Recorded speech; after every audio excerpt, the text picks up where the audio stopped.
It's the 2K Sports pregame show. Hello, everybody. Ernie Johnson here. Shaq's here. Kenny's here.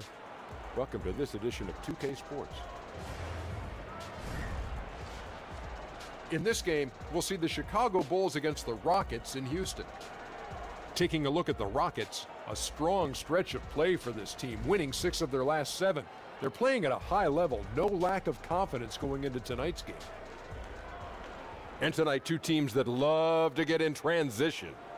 Shaq, talk about successfully running the break. Well, I'm not a guard, but I have led the break before. And what you need to do, you got to keep your eyes ahead, have to see the whole floor. You got to be willing to make that extra pass, Ernie. Wow. You talk like a guard. Yeah. You were like a point guard up there. Well, thank you. Congratulations, man. But don't force things. That's the other part. You know, just make the easy play. And if it's not there, slow it down. Set up your half-court offense, and then get it into the big guy if you have one. But don't you want to get the crowd on its feet? Don't you want to make that play that gets the whole arena up? Yes. You know what they used to call me, Ernie? What's that? Shaq Johnson. Wow. Because he was like magic, but he was Shaq. I get it, Kenny. Oh, I get it. Sometimes you don't. Not that dense. Shaq Johnson.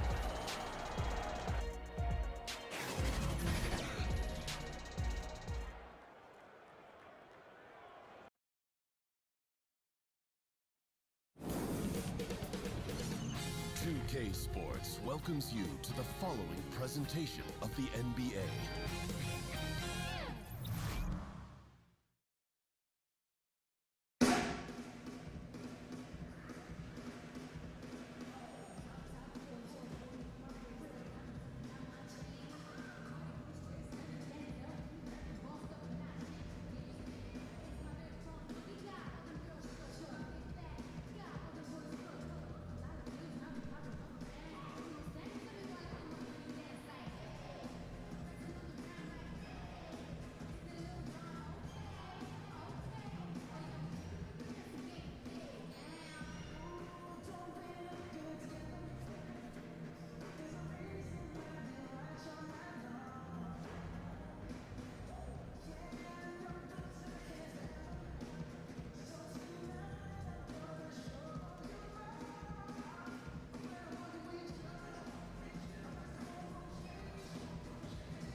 The sun setting over the busy metropolis of Houston, Texas.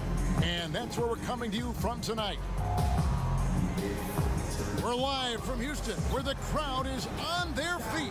Happy New Year's Eve. Thank you for joining us here on 2K Sports for the NBA. We're all dressed up and ready to go. I'm Kevin Harlan, joined by the talented analyst tandem of Greg Anthony and Chris Webber. David Aldridge is on our sideline. And the Bulls looking for a positive start here on their road trip.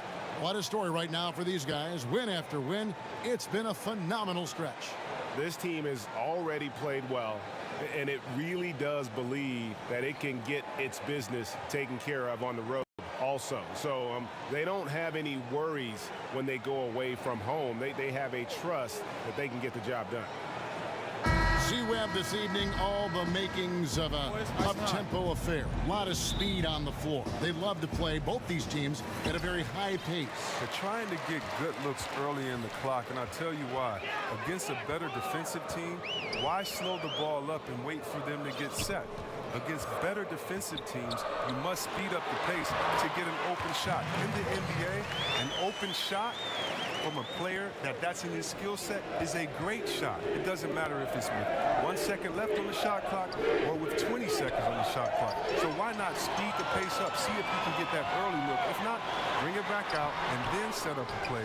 But run, get it going, and see if you can get some easy looks early. Now a chance, courtesy of Gatorade, all fueled up and ready to go. The starting five on the floor. So for Chicago right now, they've got Levine. Kukoc is out there with Carter. And it's Hunt in at the small forward spot. Here is Harden. After the made shot from Wendell Carter. Inside, Porter. Kicks it out to Harden. Young for three. They get the rebound. And at last, they get one to fall.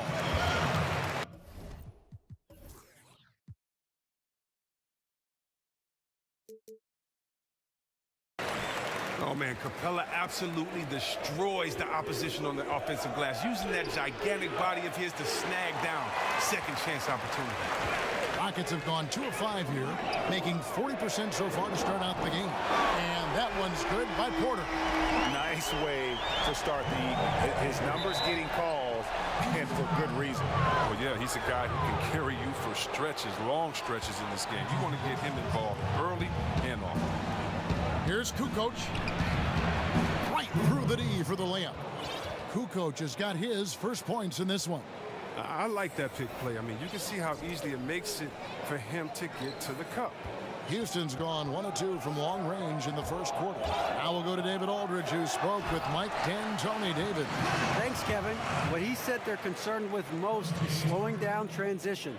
He said those guys can cause problems if we let them get on the fast break. So stopping space and pace is priority number 1. Kevin?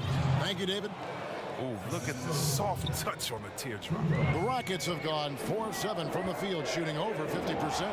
Capella, and he takes it in for the layup off a very nice feed. Capella's got his 3rd basket of the night right there. For Chicago, they've gone 3 of 5 shooting the ball so far. Carter left side. Here's Kukoc. It's hauled in by Clint Capella. He keeps battling, but so far this quarter, he hasn't been able to get it. Porter, no luck. Well, I'm sure he thought that was good when they left his fingertips. Matter of fact, I know he did. Back to Kukoc. The shot, no good. He's the key if they're going to make a run. He's been way off this quarter. Porter finds Capella. He gets it in there. Capella's got 8 points. Yeah, that's the 3rd bucket in a row from the paint. This defense needs to clog those lanes in the middle. And great with Michael Porter, combining the length, athleticism, and scoring ability. He's a rare prospect.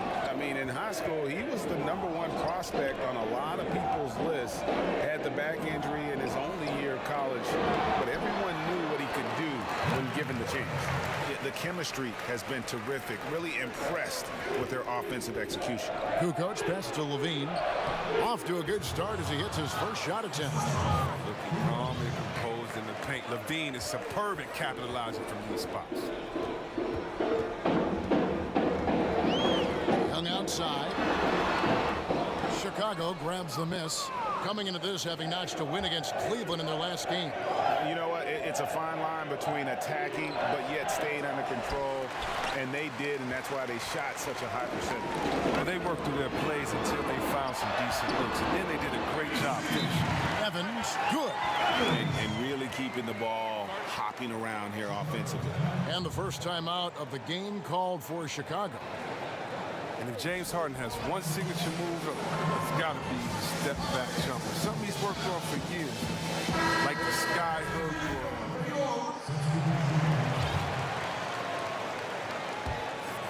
Here's Adams. The 12-point lead, their biggest of the game. Adams is out there with Jackson. Then it's Porter. And it's Dorsey in at the 3. That's the 5 for Houston right now. Off target from the baseline. And Chris, you look at Harden's step back, there's a real different rhythm to it, isn't there? I mean, he covers a lot of ground with that gather step. I mean, some fans even wonder if it's travel. But I guess it's legal. Tremendous footwork crafted over countless reps in the gym. Jackson kicks to Adams. dishes it to Porter. Here's Zizic. He's guarded by Markkanen. Down to 5 on the shot clock. Here's Adams. And it's good. The time running down on the shot clock. Adams has got the lead up to 12 now for the Rockets. Here's Kukoc. And he could not get that one to go. Out of contact, and he'll go to the line for 2. When you were playing on the road, obviously the fans would yell things and, try to get under your skin. C-Whip, do you remember any instance when it really bothered you and took effect? Maybe when I would go home and play for the Pistons, I'd see some fan in the green and white, and maybe Steve Smith, my partner, paid him to be there. But, the Michigan State fans, the gold blue or that type of thing. Or in Ohio, it's very funny, in Ohio, if they want to boo, if they want to get the crowd pumped up, all they do is put a big Michigan M up there, and the crowd will go crazy and boo. So Ohio, usually my people at Ohio State and Cleveland, they always, had something to say. No, but it was more like, you suck, Ohio State is the best, Michigan State should have come here, that type of stuff. And you kind of look back, give a guy a wink, knock it down a jump shot, and put your fingers to your lips and just say, you don't want to be upset. Let's stick it out. That's great.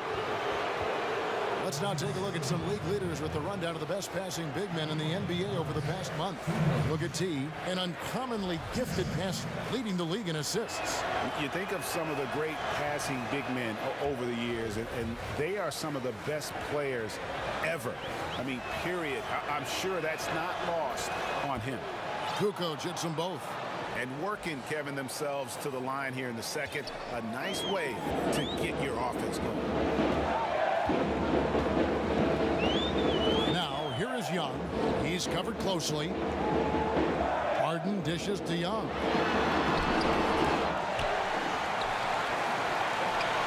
Porter in the corner. Tries again. Offensive rebound. And he's fouled pretty hard on that shot, but he's got the chance to pick up the points at the line. And at 6'10", Porter is a threat to score inside, which is why the defense trying to rough him up a bit. As great of a free throw shooter as he is, it's still a part of his game. He works very hard at it. And on our sideline, our reporter, David Aldridge. Well, guys, T in that last outing against the Cavaliers was phenomenal. He finished with 38 points, and he was on target from everywhere, hitting from deep as well as making his free throws. The stat line was filled, and the whole league is talking about it. We'll see what he does for an encore tonight, Kevin. Thanks, David. It was a performance that not many players are capable of. I know I won't forget it for a while, and you have to think he'll keep it rolling here tonight. When you're that hot, it takes a while to cool down. Yeah, he was special. But the biggest challenge for him tonight is that the defense will be ready for him. They saw what he did in the last game, just like the rest of us. And started hot, and he's only gotten harder. 3 trips to the line so far for him in this one. The free throw off from Kukoc. And didn't have a single free throw in that first quarter, but he started to play with a little bit more of an edge to his game here in the second. To the middle, and he makes it look easy, dunking it hard with one hand. Capable of doing many things well. Levine has a good sense of when his guys are open. And a little under 3.5 minutes elapsed in the second quarter of play. And Young kicks to Harden. Back to Young. Carter with the block. And they're able to recover. The 3 from Harden. It's good. He scores. That's his first basket after missing his first 2 attempts. Now 1 for 3. The unique lefty stroke of Harden. He's become incredibly consistent from deep. Chicago calls timeout. As the teams head into this timeout, a chance for the coaches now to map out some plays for the next few minutes and a chance for the players to rehydrate with some Gatorade. It's important if they want to make sure they don't wear down later in the game. Absolutely. Over the course of a game, you have to stay hydrated. Evans, he's checked in for Tyler Dorsey. That shot wide open. 5 points in the game. Timely passing leads to assists, and that's been the recipe for success. Harden outside. Capella finds Porter. Young outside. Got to give him credit for his confidence. I mean, he hasn't hit a single shot this quarter, but he still keeps firing. Kukoc laid in with a nice touch off the glass. Kukoc just got 8 points in the quarter. Really well done there. Just confident and composed, never in a hurry. Young pass to Harden. It's Young on the wing. He had an 18-point outing in the last game against the Lakers in Los Angeles. Well, 1 make and 6 attempts. I think it's fair to say he's had a rough start to this quarter. He is a fantastic athlete for a power forward. Whatever he lacks in height, he makes up for with hops. Rockets leading by 8. Let's go. And good. Got the English that time as it falls. Young's got 5 now. He's smart at using the screen there to just create space. Young, very reliable in that pick and roll. And no doubt they'd love to see him get a lot more of those opportunities. And that deficit will go away quickly if he does, Greg. The defense ready for him on that possession. They had to be, because he is so strong in the paint. He gets that one. And they're beginning to just flat out fall apart defensively right now, especially on the interior. Harden outside. Capella kicks to Porter, the 8-footer, and he gets it to go, hitting off the back of the rim. 7 points for Trae Young. I mean, it took him a long time to get into the flow of the game, but the points are starting to come from him. Chicago shooting their 6th and 7th free throws in the game. And when you got a team percentage of about 81%, you're going to be one of the elites in this league. Houston with a big group substitution here. Ante Zizic is checked in for Clint Capella. Harrell comes in for Porter. Jackson, he's checked in for James Harden. And it's Adams in for Young. Houston leading by 6. Adams outside. A floater with the putback. Great positioning on the putback. Zizic has got his 3rd bucket of the night. I love his work ethic, not to mention his hands. You need both to convert those tip-ins. Inside, here's Kukoc. And 2 free throws coming up, unable to get that one to go with all the contact. All the officials are all over that one. This will make 5 trips now to the free throw line for him tonight. And it's a super first half for him at the free throw line. And he makes the first, but misses the second. Evans kicks to Adams. Over Dunn. Dunn with some nice D. And so it's the Houston Rockets heading to the bench with a 7-point lead as we wrap up the quarter. They're pounding the ball inside, and that's where they've gotten their best production tonight. Back to the action after this word.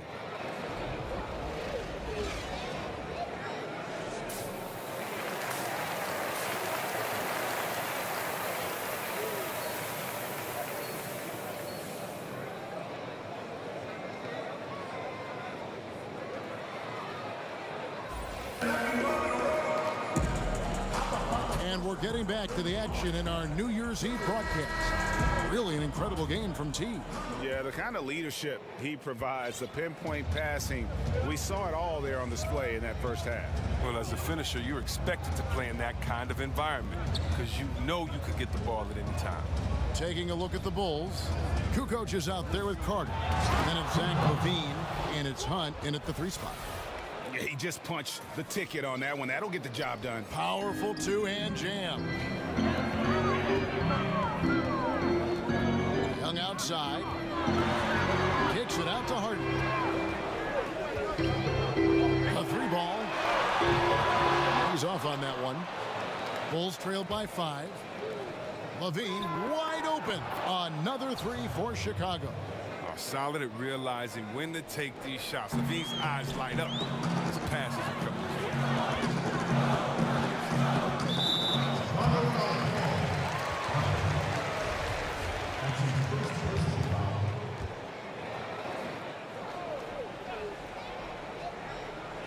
On defense, the Bulls. Capella kicks to Evans. Houston moving the ball around. Good on the bucket. Zizic has got 8 points. And you gotta love the big bucket in the paint in this sort of a grinded out game. Potter guarded by Harden. Kukoc passes to Carter. And it's wide right. It's off the rim. I don't care who it is. Can't leave him wide open from that range. And Clint Capella, born in Switzerland, his mother immigrating from the Congo. Growing up poor, Clint lived in a welfare orphanage from age 6 up to 13. I mean, those were tough times, but he said it helped prepare him for where he is now. And so Levine will bring it up now for Chicago. 6-point game. After this game wraps up, they're off to Atlanta where they'll take on the Hawks. And that game will be game 2 of 3 straight on the road. And the shot goes in. He's got 7. How about how he sets his man up there, runs him right into the screen, and then gets the basket. Here's Young. That's tipped. Kukoc kicks to Carter. And he can't cap off the break. Yeah, good interior D there prevents the deuce. Oh, wonderful anticipation. He reads the play perfectly, then with the quick reaction time. Harden against Levine. It's deflected. Pass to Hunt. Shoots from 12. And all around the rim that time before dropping in. And now just a 2-point Houston lead. And Young kicks to Harden. To the inside. In transition, here come the Bulls. Here's Potter. That's good, and it's Levine with the assist. It's all knotted up. And he can time his passes so perfectly. Wow, what an assist. And Houston calls their first time out of the game. AC Webb, for your money, who does the best job of combining guard skills with a classic back-to-the-basket game? Whoa, I mean, you think of Cousins, he's 7 foot, not the fastest, but he has back-to-the-basket, and crossover three-point shooting ability. Embiid as well, Townsend, and of course, Anthony Davis, who I think was a point guard and had a great growth spurt in high school. Yes. He's just a guard in the big man's body. Catching up on the changes for Houston. Montrezl Harrell, he's checked in for Clint Capella. Porter comes in for Ante Zizic. Tyler Dorsey's checked in for James Harden. And it's Adams in for Young. Out to the right wing. Dunn passes to Kukoc. Over Porter. Kukoc can't get it to go. Rockets have gone 3 of 6 in the third quarter. 50% from the field. And it's denied. Releases. Rebound by Harrell. Harrell's got his 4th rebound with that last one here tonight. Evans outside. From deep. Hits it from 3-point range. Dorsey's got his first bucket of the game, and he's on the board for 3. Bulls trailed by 5. And right away, they match it with a 3-pointer of their own. Okay, we got a nice little back and forth going here. And I love it, Greg. Both sides inflicting damage from the perimeter. We'll see how the defense is adjusted. Now the pass to Harrell. Adams against Markkanen. And Adams kicks to Harrell. He can't get that one to fall. And it's Chicago the other way. Markkanen dishes to Kukoc. And he gets the bucket. Kukoc has got the game tied up here for Chicago. Defensively, this is what you know. He's coming off a hot game and looking to keep it rolling. Yeah, but here's the problem. They play team ball. So if you pay him too much attention, that just leaves other guys open, and it's too difficult of an adjustment to make. Chicago calls timeout.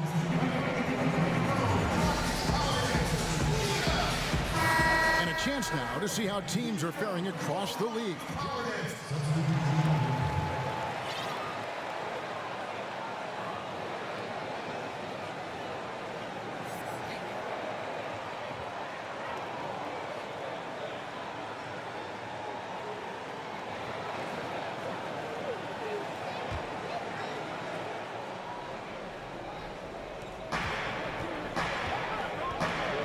Here's Hunt, defended by Young. It's stolen by Capella. We've got Zizic. Young is out there with Harden. Then it's Clint Capella. And it's Dorsey in at the small forward. So that's who's on the floor for the Rockets. Not his best. Oh, but did you see that?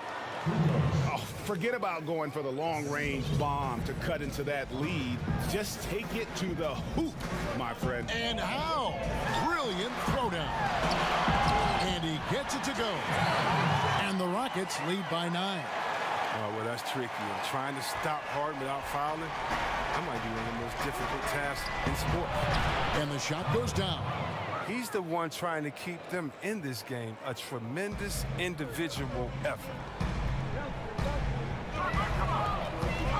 Young taking his time here.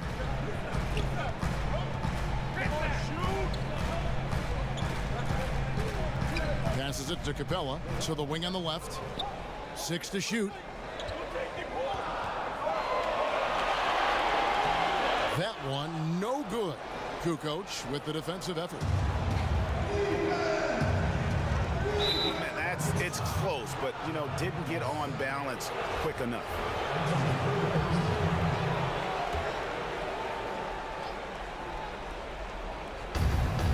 On the inbound, and he jams it with authority.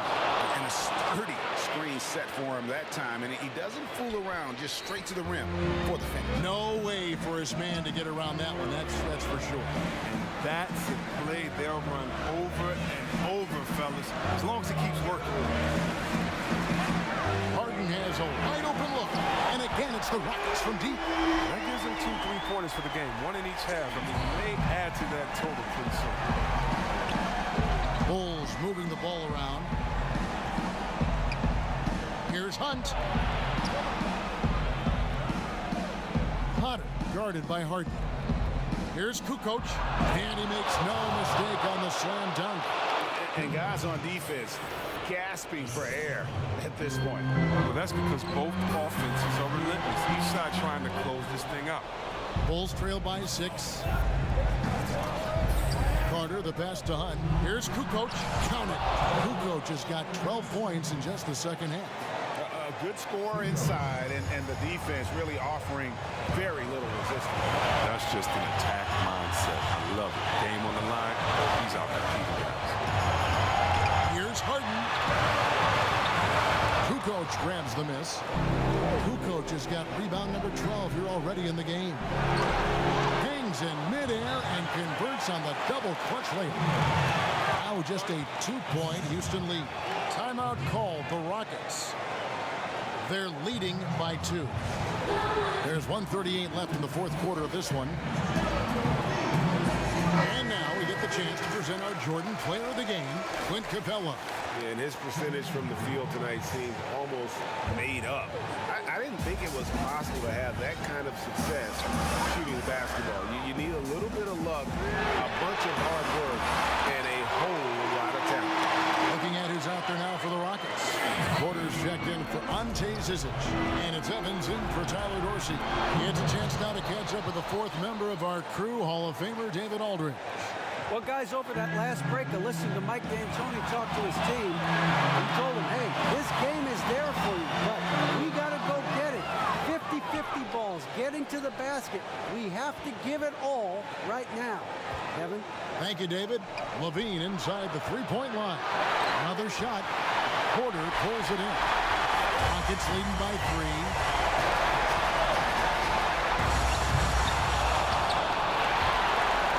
And out of bounds as the Bulls gain possession.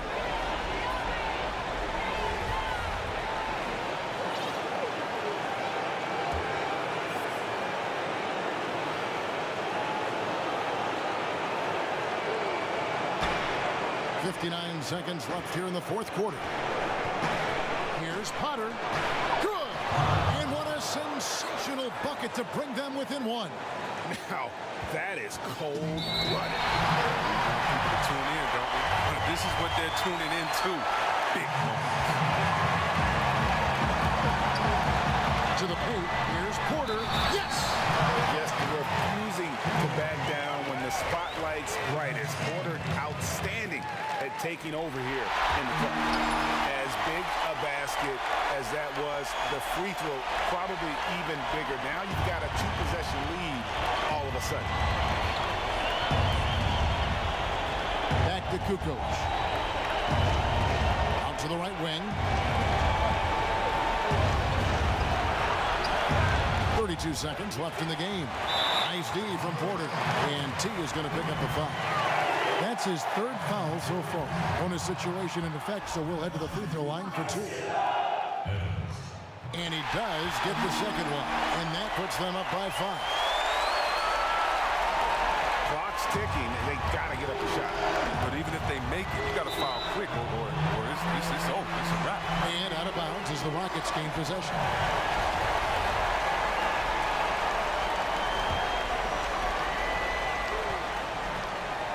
And here's Young. He'll bring it up for the Houston Rockets. And an intentional foul right there. You have to foul, but I'm sure they would have liked to foul someone different. So he goes 2 for 2 at the line. And it's a 7-point game. Yeah, those free throws helping them to make the lead even safer.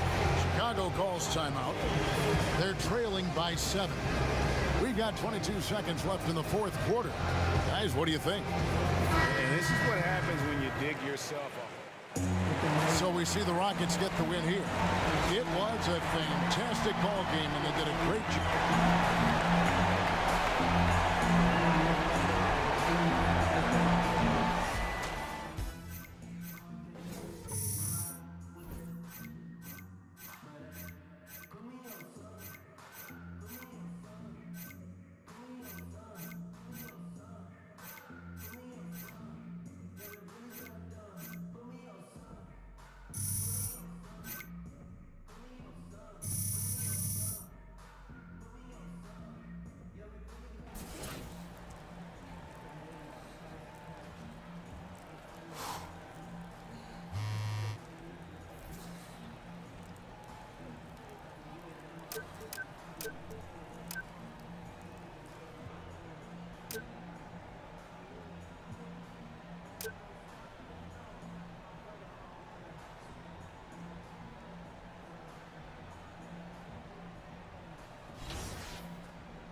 Hey, what can I get for you today?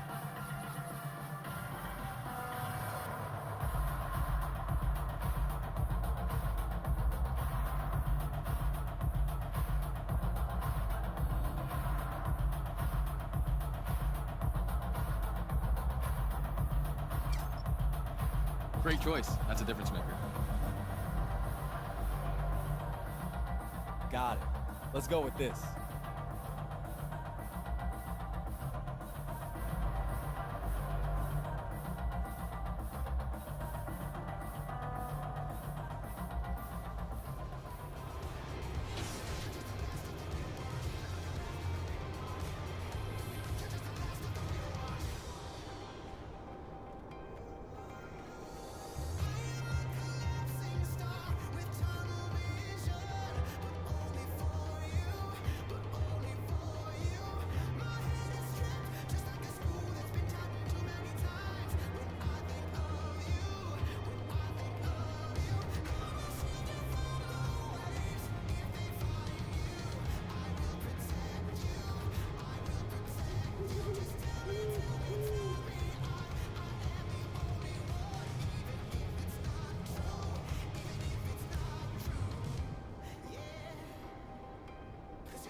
the 2K Sports pregame show.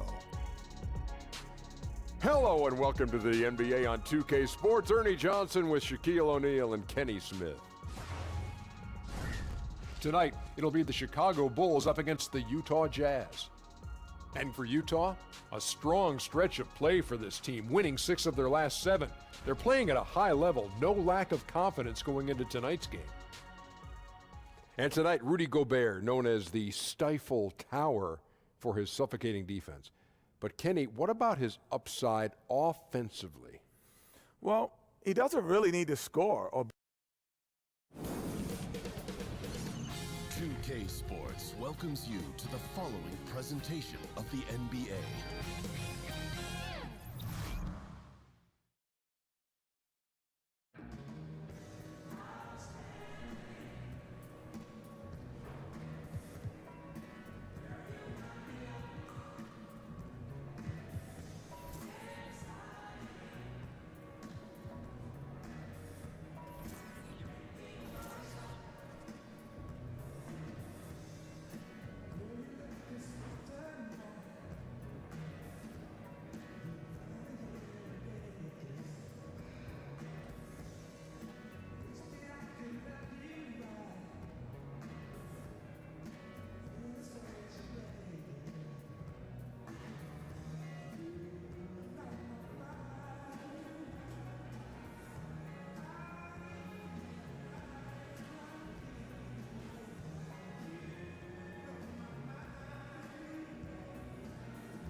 Nightfall in the Windy City with the Willis Tower and the rest of downtown Chicago lighting up the sky.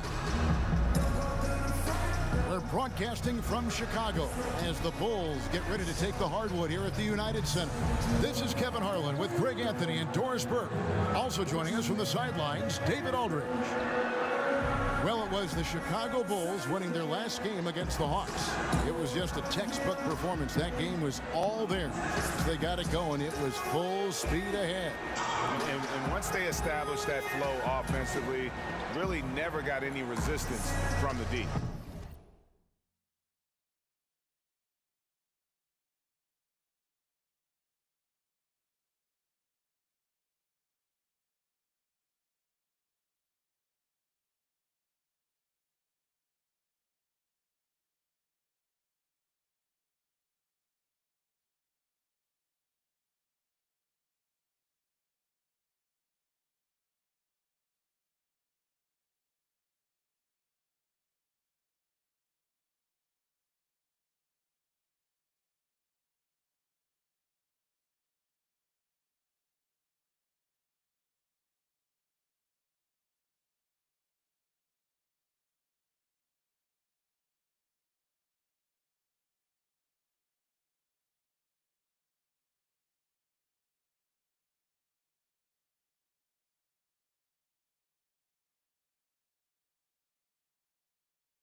think, Greg, you can't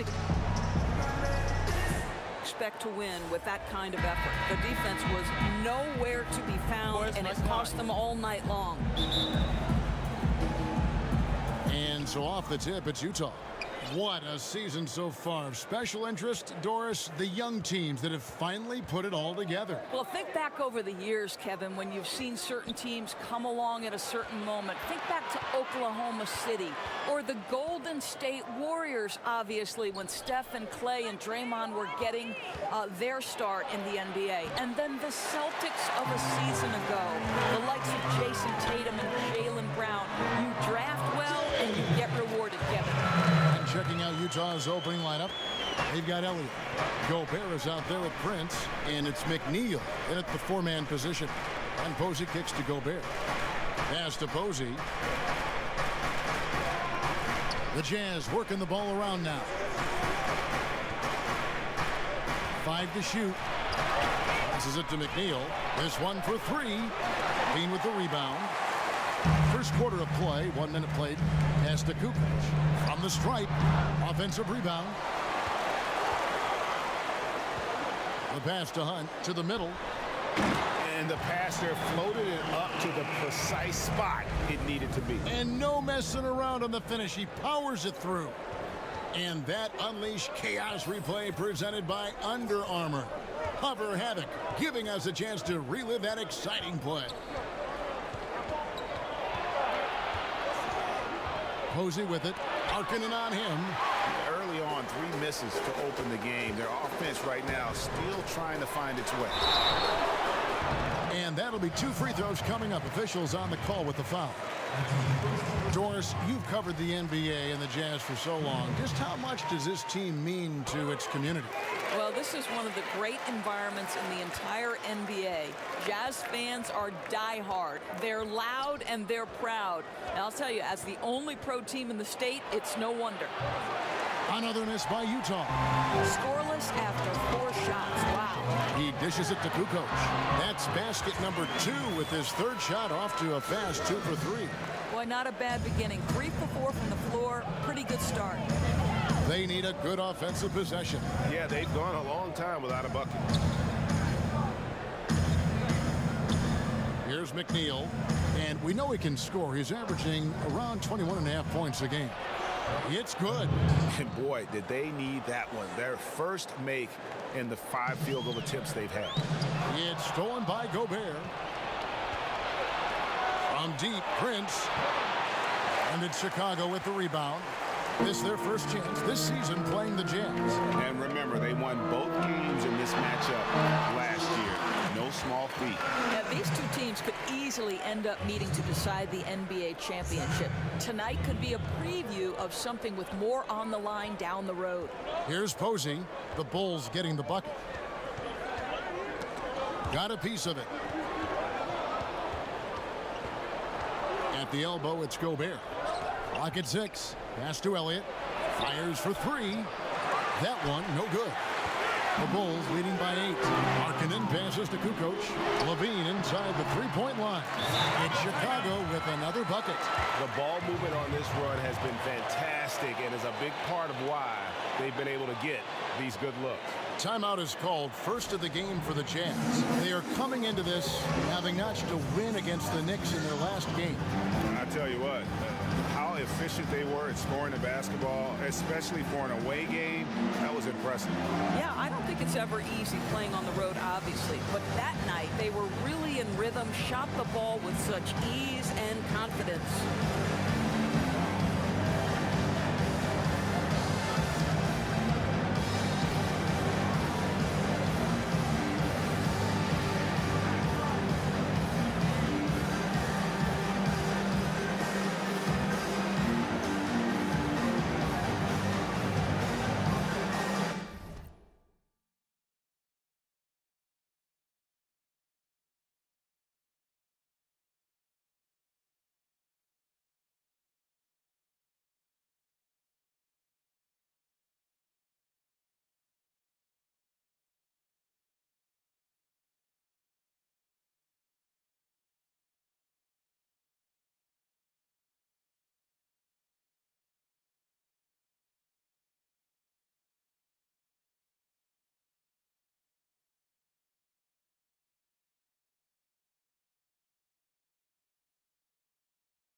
He's checked in for Markkinen. And we've got a chance now to get caught up on how the standings are looking in the West as we make the push through midseason. Take a look at the Rockets, earning the first place position with a terrific record. And we've seen them perform splendidly pretty much all season long so far, and they're definitely the team to beat. And of course, there's the Jazz, 7.5 games behind.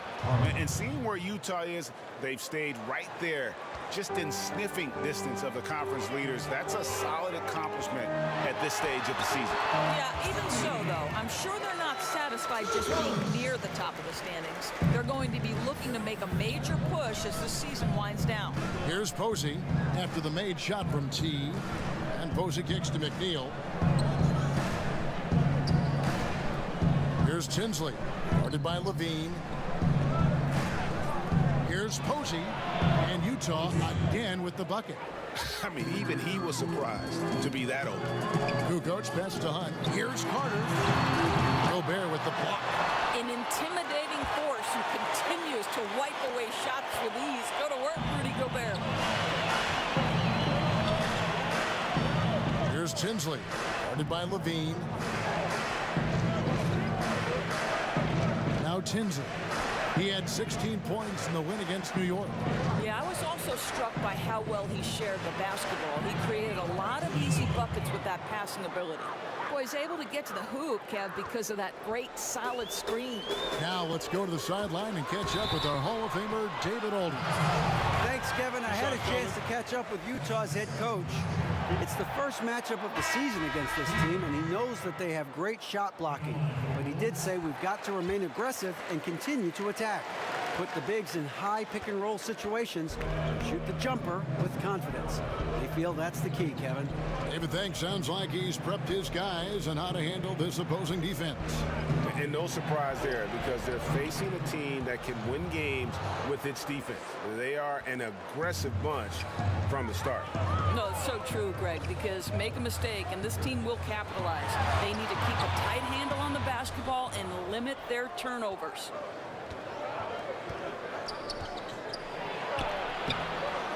It's going to be a goaltending call here, so they'll count the bucket. Yeah, that's a tough call for the refs to make there.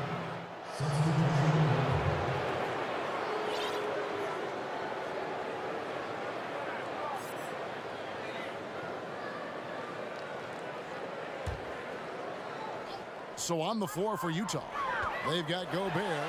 Taurean Prince is out there with Elliott, and it's Posey in at the point. And that's what you give up when you don't fight over the screen. Right, the effort could have been so much better. You've got to be willing to fight through that screen. There's no question about it. Utah with the ball. The Bulls getting the bucket. Goes up the baseline. Kukoc grabs the miss. And they continue to control the glass. Down low. And the layup's good off the glass.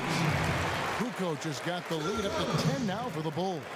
They should continue to get the ball inside. The defense struggling to contain them. And Posey kicks to Prince. Passes to Gobert.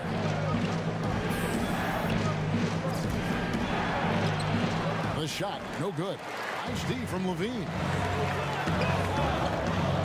Pass to Kukoc. Back to Levine. Good ball movement here by the Bulls. Foul on the shot. He'll shoot 2 at the free throw line. And just an impossible shot to guard at times. Doris, when you think of that step-back jump shot in the league, it's lethal. And there are a couple guys who have perfected it. Well, 2 in particular. James Harden, that step-back that he added is now unguardable. And Steph Curry as well. Those 2 men, when they decide to get to that step-back jumper, turn the lights out, close the gym doors, and step back because it's going in. 13 feet away. He hits the back iron and sinks the shot. Well, that's one way he can finish, but far from the only way he gets it done. He's got all kinds of tricks up his sleeve. Count that one. And the Bulls lead by 12. And defensively, they are on their heels every time the ball comes inside. Elliott passes to Posey. And a miss there on the triple. I'll tell you, I hate to say it, but he's been dragging them down all night. The effort's there, but he continues to be ice cold. How How about the passing? They are moving the ball without any thought, without any individual agenda. Here's Posey after the made shot from Lowry Markkanen. Prince, that's for two. Up and in, off to an efficient start. 2 for 3 from the field.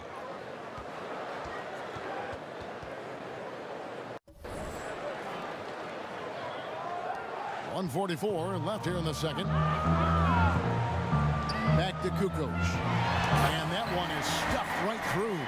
Well, not exactly one of those big, burly power forwards, right? He depends on his leaping ability more than those guys, and it serves him just fine, Kev. Here's Posey. He's coming off a 10-point game against New York.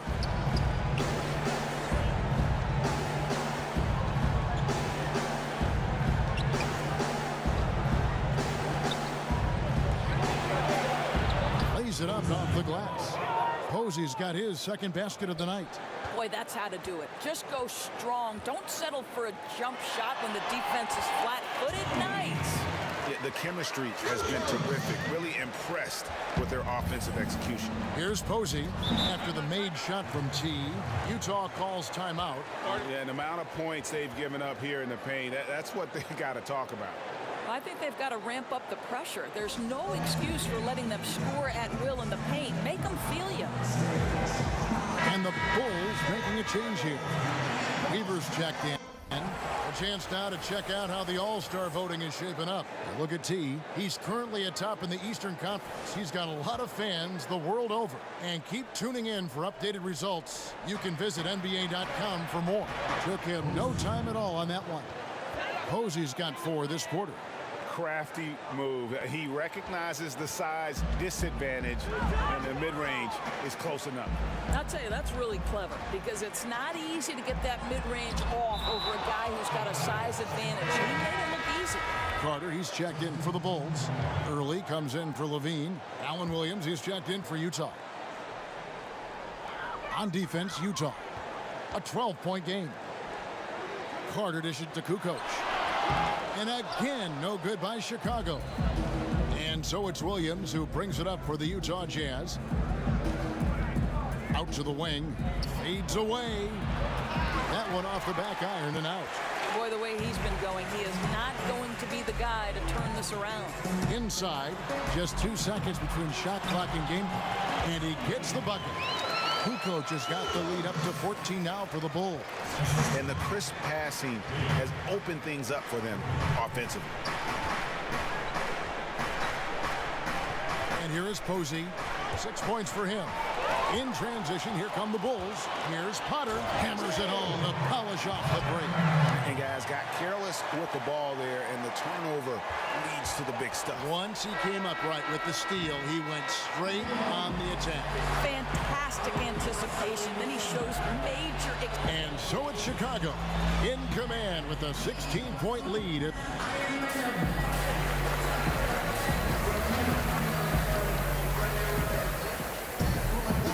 Wasn't too much drama in the first half, but maybe things will tighten up here in the second. Really an incredible game from T.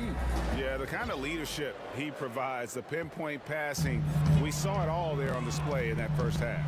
And Greg, you know this, having played the point guard position. He's been excellent at cutting apart the defense with both his passing and his playmaking thus far. Third quarter action getting rolling right now, brought to you by Gatorade, all fueled up and ready to go. Here's who's on the floor. So for Chicago right now, Lowry Markkanen is out there with Kukoc. Then it's Zach LaVine, and it's Hunt in at the 3 slot. And let's catch up with our sideline reporter, David Aldridge. Well, guys, T in that last outing against the Hawks had a huge game.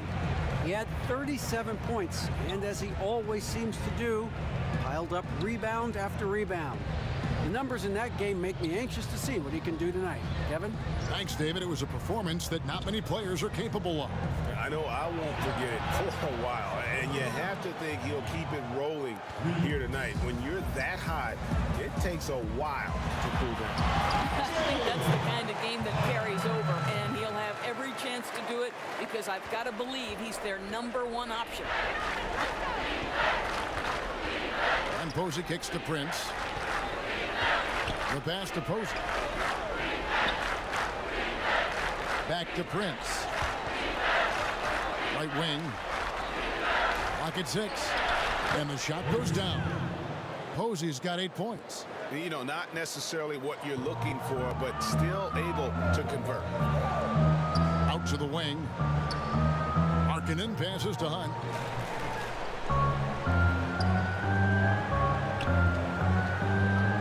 Back to Kukoc. It's deflected. It's Prince on the wing. His scoring has been there on a regular basis. He's averaging more than 14 points a game. Marvelous start to the second half. 3 for 3. And looking at Prince's game, you know, he could be the ultimate complementary player. A good shooter, doesn't need a ton of touches, solid enough on defense, and is showing signs of improvement. And good. Got the friendly bounce off the right side of the rim. 8 points for him. Yeah, I mean, he's been orchestrating the whole game at a high level. It's just so great to see ball movement like this, and he is excellent at getting his teammates involved. And the Jazz call time here. And with Prince, his versatility between forward spots also is an asset to the team. And when I call Prince a complimentary player, I didn't mean it as a slight. It just plays with an approach and style that fits well with any team and any leading scorer. Players like him tend to have a long, productive career in our league. Here's Trent. And misses it off the right side of the rim. Yeah, but they're 3 of 4 to start the second half. Pass to Hunt. And he uses the glass on the layup. And I need to see some more assertiveness out of these defenders. Jazz trail by 17. To the paint. Here's Trent. Out of hand on it. For 3. Prince with the defensive effort. For Utah, they've gone 3 of 6 in the third quarter. 50% from the field. Here's Tinsley. Kicks it to Posey. Overdone. The Jazz again can't hit it. And they've got a big lead, not just on the scoreboard, but really in the rebounding numbers as well. And McNeil pulls it down. And that's really a function of the offense not working as it should. Yeah, no, exactly. That's not how you capitalize on the offensive end. You simply have to be more patient. Tinsley pass to Williams. Over Dawson. That one wide left. The Bulls leading by 17. And he's fouled pretty hard on that shot, but he's got the chance to pick up the points at the line. We now have rules, Doris, that protect shooters from defenders stepping underneath them. But what about when the defender leaves his feet and the offensive player steps underneath and tries to draw the foul? Well, I think one of the things that we have to look at is, okay, we certainly do not want the defender to have unnatural movements which place him underneath the feet of the shooter, because that's where injuries can happen. On the other side of the equation, and this has become problematic to me, you see far too many shooters either jump unnaturally outside of what should be a straight up and down shooting motion, or guys who kick their legs sideways in an attempt to draw contact and fall over. But Kev, this is where officiating is about feel, touch, and vision. Yeah, nice silky finish on the alley-oop from the stupendous feed. That sequence couldn't have been executed any better. Here's Tinsley. A fader. It's rebounded by Early. Early's got 4 rebounds in this game. Here's Kukoc, and down it goes. Dunked through off a wonderful assist. Yeah, that's just a nice pass. This was one of college basketball's premier playmakers, done showing great vision. Williams dishes to Tinsley. He kicks to McNeil.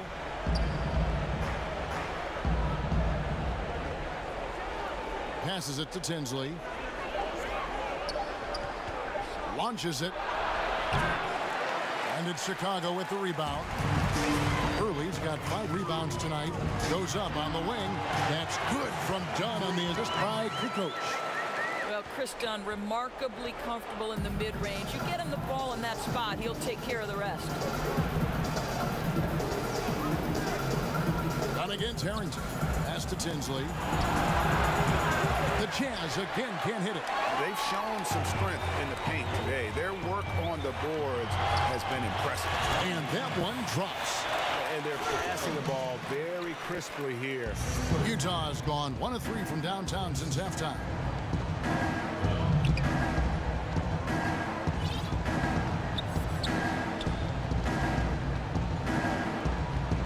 And there's the pass to Harrington. And there it is for him. That's how it's done, gentlemen. You don't pass to a player, you pass to a spot. Let your teammate run into it. And so it's Chicago, riding high with a 23-point lead heading into the break. The scoring has been tremendous, and they are shooting lights out with very high accuracy. We come back right after this.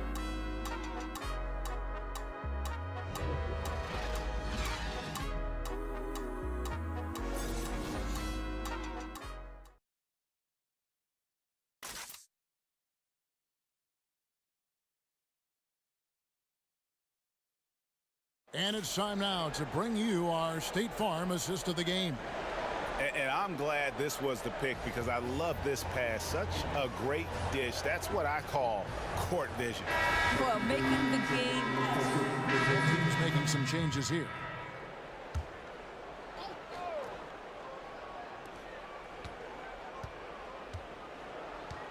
.130 left in the fourth. Tinsley with the bucket. Yes, and with this one winding down, it's obvious to everyone who watched it. Just a total mismatch and a true show of strength for the Bulls.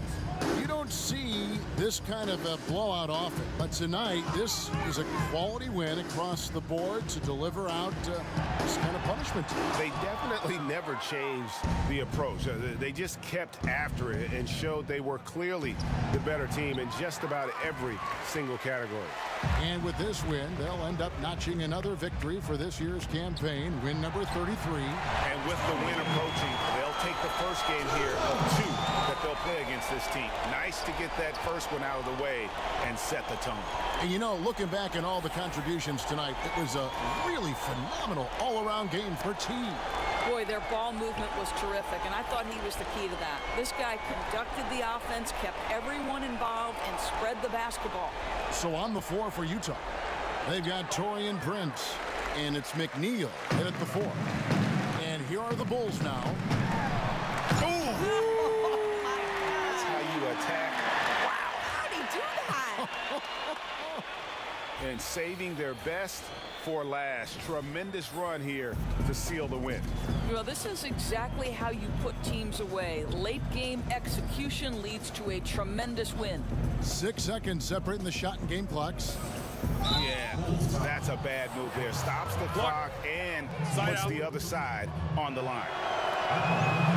And the first one drops.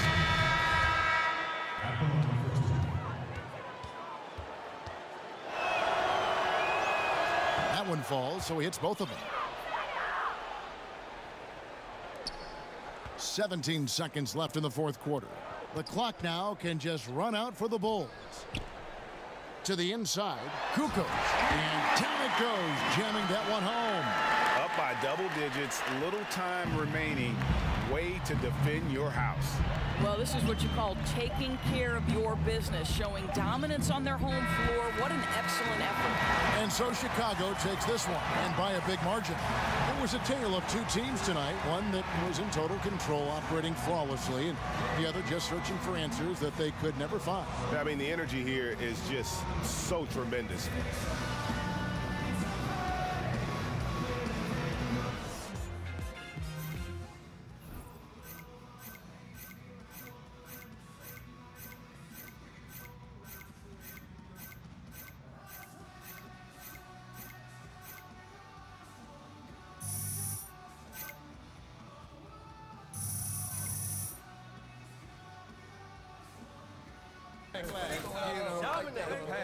Good win, fellas.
Great to see you again.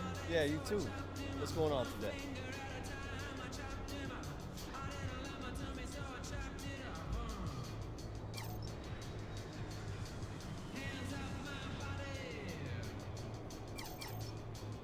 Great choice. That's a difference maker.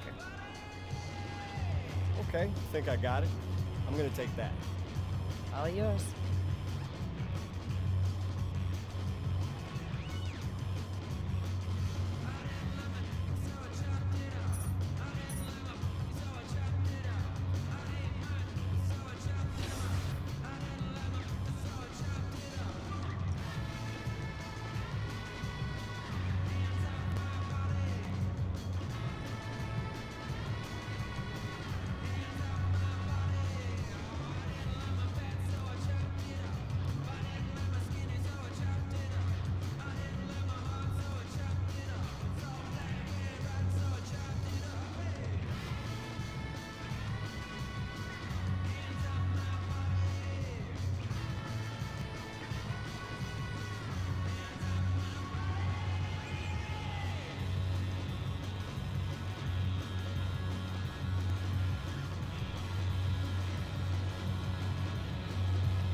It's the 2K Sports pregame show.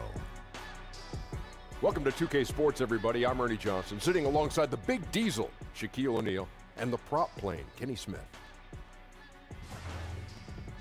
Tonight, it'll be the New Orleans Pelicans up against the Bulls out in Chicago. Looking at the Bulls, they went 2-0 against this team last season, looking to continue that string of victories tonight. Two great backcourts going head-to-head tonight. Kenny, your thoughts on how the guard position has evolved over time? And Well, make it quick. Yeah. The evolution of the guard position in 12 seconds, please. Well, you weren't quick, so why do I have to be so quick? Well, just try. 8 Okay, seconds I'm left. going to be as quick as I can. Okay. 7, But I'm going to be 6, as 5, vigilant as I can. Okay. 4, You know, 3, they're more like combo guards 2, now.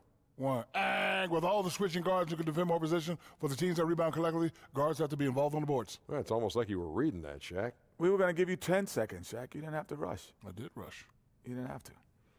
Because Yeah, anyway. combo guards. Let's go courtside.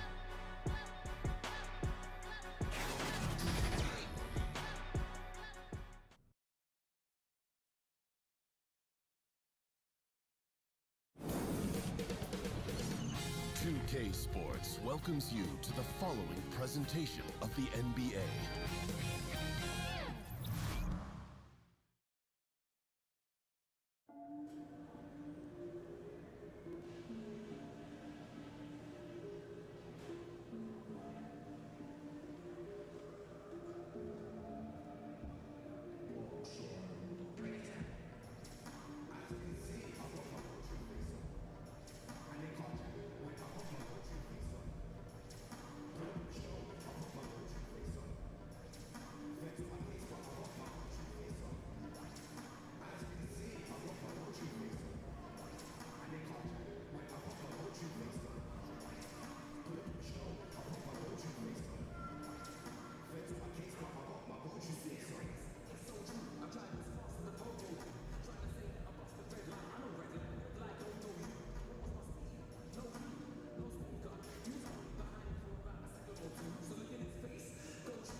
Time to get into it. NBA action on 2K Sports. With Brett Berry and Greg Anthony, this is Kevin Harlan, and David Aldridge will be joining us on the sideline as well. The Chicago Bulls here to defend the home court, playing host to the Western Conference. And going against New Orleans, their first meeting of the year. They controlled everything in both games last year, going 2-0. Yeah, and they got the better of this matchup both times they faced off last season. Do they still have their number? Well, we'll find out. Such talent on the floor tonight on each side of the matchup. There's some conference pride at stake, too. With both teams being among the cream of the crop in the East and the West. And before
before we get going, Well, guys, you remember Davis had a growth spurt in high school that took him from a 6'2" guard to a 6'10" big man. Now, he remembered telling his mother, I can't fit in my bed, I can't fit in my shoes, I can't fit in these jeans. it's all paid off in the long run, though. Thanks, DA. Here at the midway point, what we begin to realize now, there were some underrated pickups in the offseason that are showing what they can do. Now, these are the kind of moves where at the end of the year you start thinking about candidates for executive of the year because they've plugged some holes. They've had an acquisition that's made their bench deeper, and we start to see in an 82-game season that maybe in the 55th to 57th game, a pickup like that is helping them win ball games. This is where those guys earn their money, the general manager. Not wholesale changes. Just one guy can change a team slightly, and that nuance pays off. Oh, anything subtle like that, that's where really you tip your hat to the general managers who understood that at some point during the year, we're going to lean on this player. We've got a chance here to set the floor, courtesy of Gatorade, all fueled up and ready to go for this one. So for New Orleans right now, you've got Rozier, and it's Davis at the 5 down low. Dunn against Rozier. And there's the whistle. That goes on Chris Dunn. That is his first foul of the game.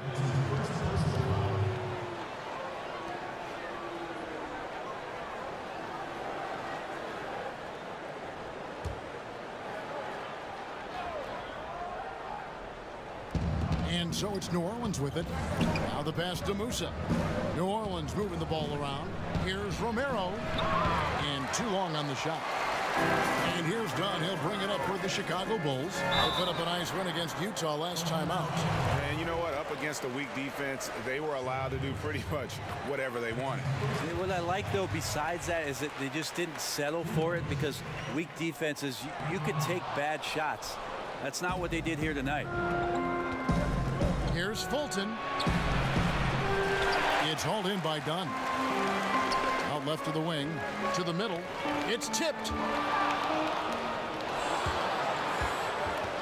About a minute played so far here in the first. Musa passes to Rozier.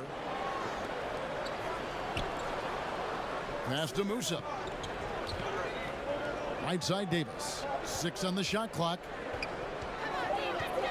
Shoots over Markkanen. Pulled the shot a little left, but the bounce goes his way. Well, Davis attacking right now inside. Big man playing big and giving this offense maybe a little bit more of an edge on the inside. Wasted no time on that one. I like that recognition. Effortlessly getting his teammate the ball in a spot where he knows he can do something with it.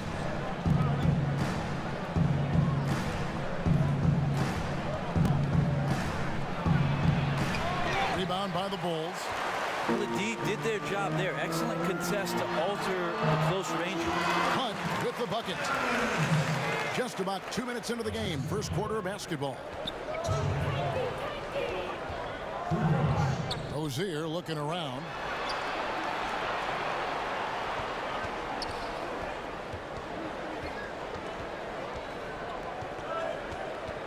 Five on the clock. From about 19 feet. No good that time, so the Bulls will take it the other way. Here's Hunt. It's deflected.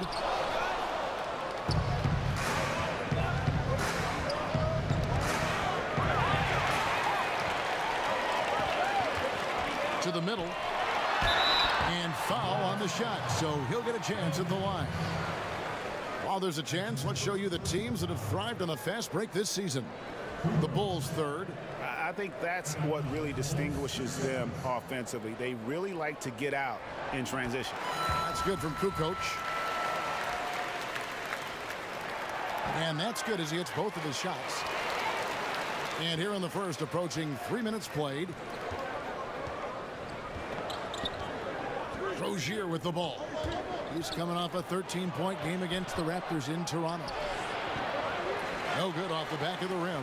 That's a great effort on defense. He definitely rushed his shot a little bit down low. And again, Chicago. No good. Here's Musa in the game against Toronto. Very impressive.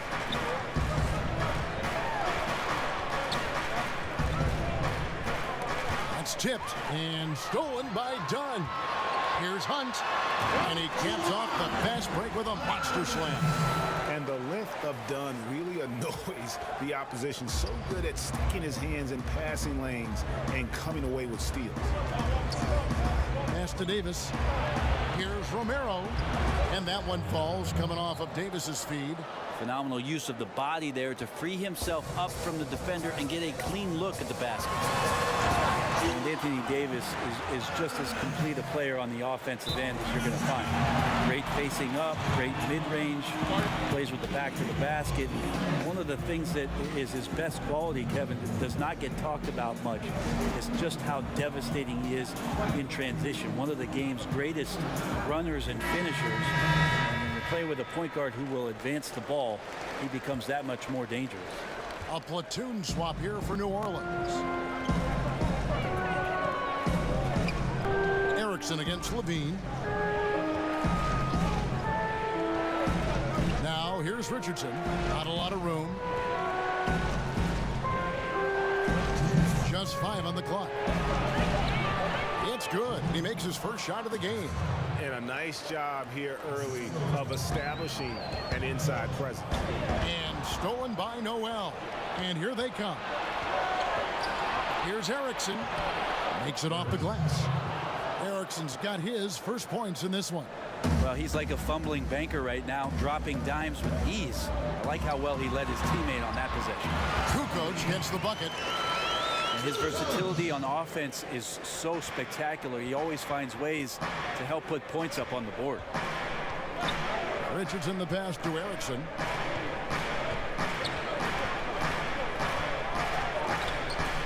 The high post shot.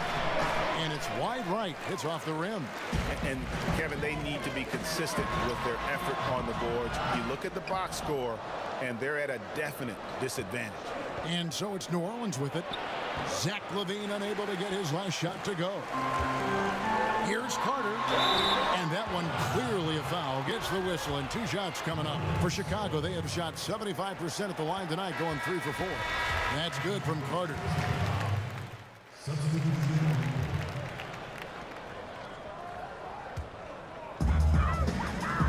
They've got Markkanen. Dunn is out there with Kukoc. And it's Hunt in at the 2. So that's the 5 in the game for Chicago. Oh, just solid on the one-handed slam. And guys, when it's a tight ball game like this, he's the guy they want with the ball. Okay, well, let's go down to David Aldridge for a report from the sideline. Well, guys, T in that last outing against the Jazz was terrific. He had 29 points and was very efficient on offense. He picked his spots and when to keep the ball moving, where to shoot. The numbers in that game make me anxious to see what he can do tonight. Kevin? Great, David. Appreciate it. Well, he set the bar pretty high for himself with that performance. He did. I mean, but we know he's going to try to raise that bar again tonight. No matter how good he is, he's always thinking he can do better. And the great players are never satisfied. We'll see what he does in the next one. And almost 4 minutes gone here in the second quarter of play. It's deflected.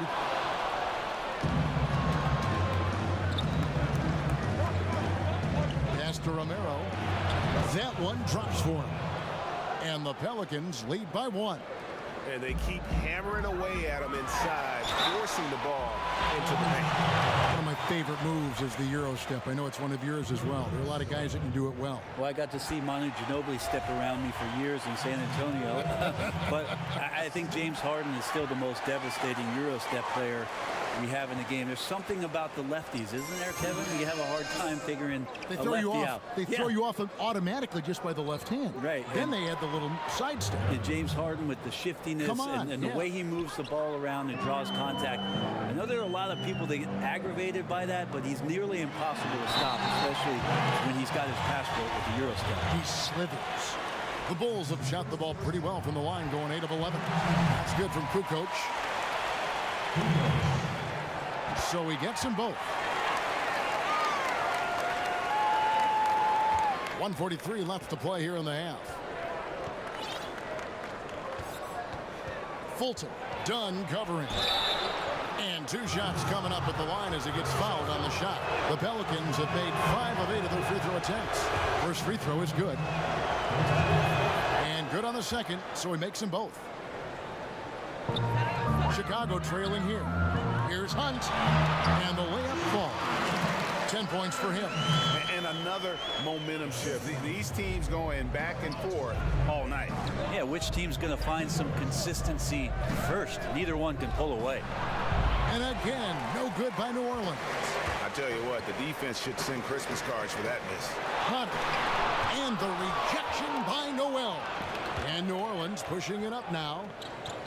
Musa passes to Romero. Fulton, done covering. Here's Fulton. Can't hit from 12. Bulls have gone 7 of 14 in the second quarter, shooting to the tune of 50%. Kukoc gets the bucket. Kukoc has got 10 points now just in this quarter. How about the passing? They are moving the ball without any thought, without any individual agenda. Fulton, done covering. To the inside, Romero in the hoop for his fourth field goal. 4 for 7 shooting and looking for more.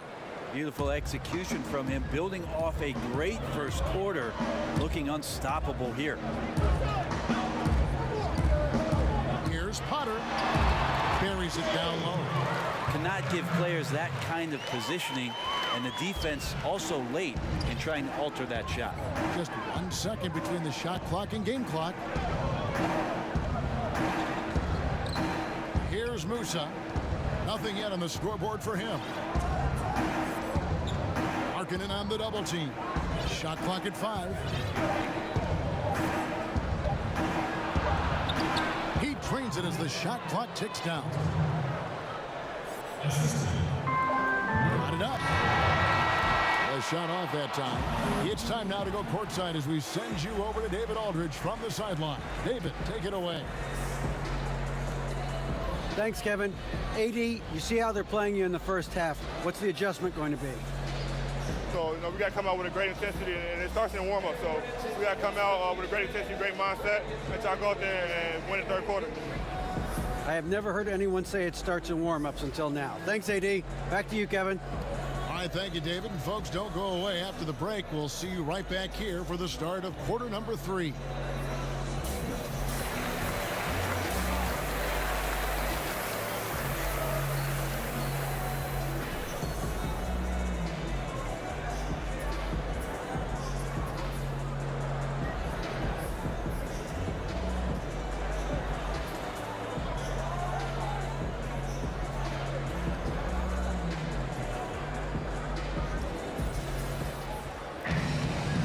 Halfway through this one, plenty of basketball left in a game that's been fairly even.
so far.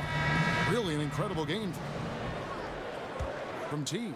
Yeah, good things happen when you maintain composure. Their shot selection has been extremely disciplined. Hey, Greg, is there a shot that he's taken that has been out of the flow of the offense?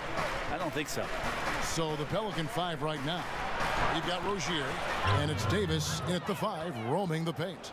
Yeah, that was the third straight high percentage look the defense has allowed. The defenders have got to start putting bodies on bodies.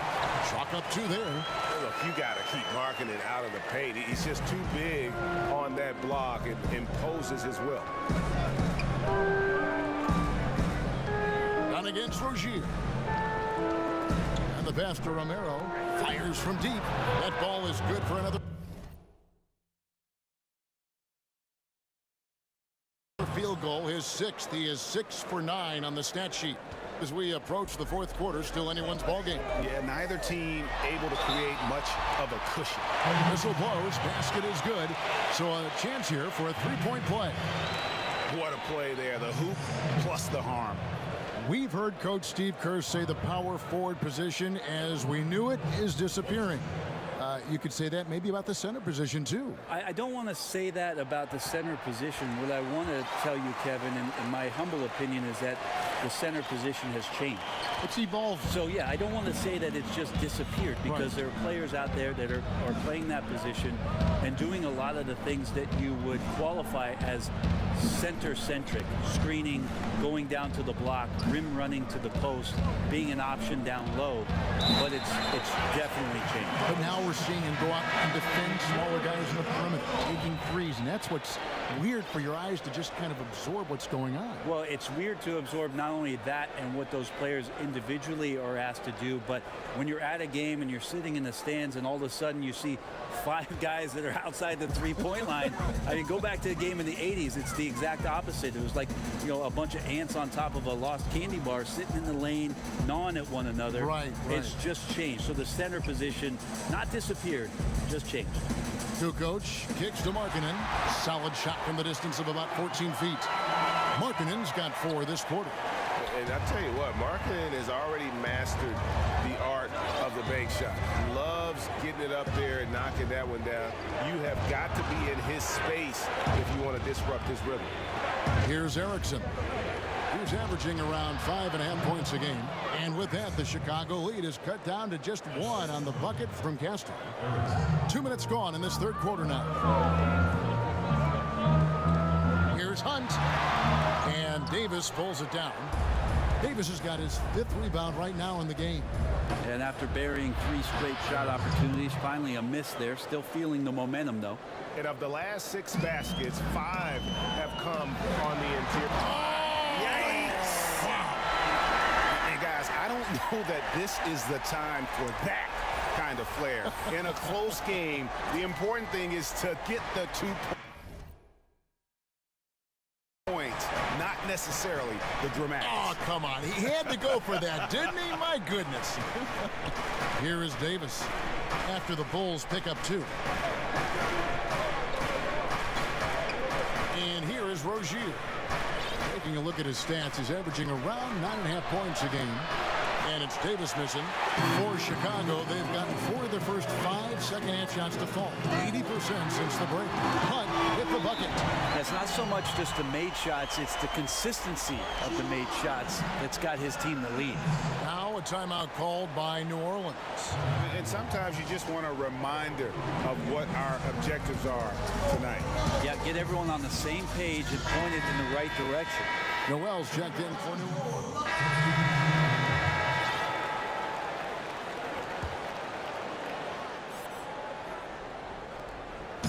We've got 28 seconds left in the 3rd. To the middle. Here's Noel. Takes it into the teeth of the D and converts the way up. And the Pelicans lead by 1. If they can just hold this now for the last shot. Right. No need to give the ball back here. Run the clock down. Be patient. And run a decent play. Back to Kukoc. In the corner, it's Levine. Inside. Kukoc gets the bucket. Kukoc has got 19 points. They didn't have much of a problem getting the ball into the post that time. And at the close of the third quarter, still a close game, and both teams putting up points in a hurry. Bulls lead by 1. And coming up as soon as we return from break, the fourth quarter gets underway. And now we have a moment to reveal our State Farm assist of the game. And he may not be known as a pass-first guy playing out of the two-guard spot, but he shows here that he can dole out an assist or two when he needs to. Even though the position is called shooting guard, passing part of your responsibilities in today's game. Well, what a terrific game it's been so far, with this fourth quarter sure to bring more pressure-packed basketball. Kukoc is out there with Carter. Then it's Zach LaVine, and it's Hunt in at the 3 spot. So that's the 5 in the game for Chicago. And so here is New Orleans after Chicago picking up a basket just moments ago. LaVine dishes to Kukoc. Musa grabs the miss. Yeah, just misjudged the layup. Defense has to be better. Very fortunate there. Here's Fulton, and a lot of contact on that one, so he'll shoot 2 here. And you don't ever want to get into the habit of letting the offense get to the rim. And he makes both free throws. Chicago leading. Down low. Hunt with the bucket. They are just killing them on the interior. New Orleans gone 4 of 8 tonight from three-point land, shooting 50% on the 3-ball here. Passes it to Rozier. And it's going to be out of bounds. The Bulls will take it. As Dunn's checked in for Zach LaVine. Chicago leading by 3. Pass to Hunt.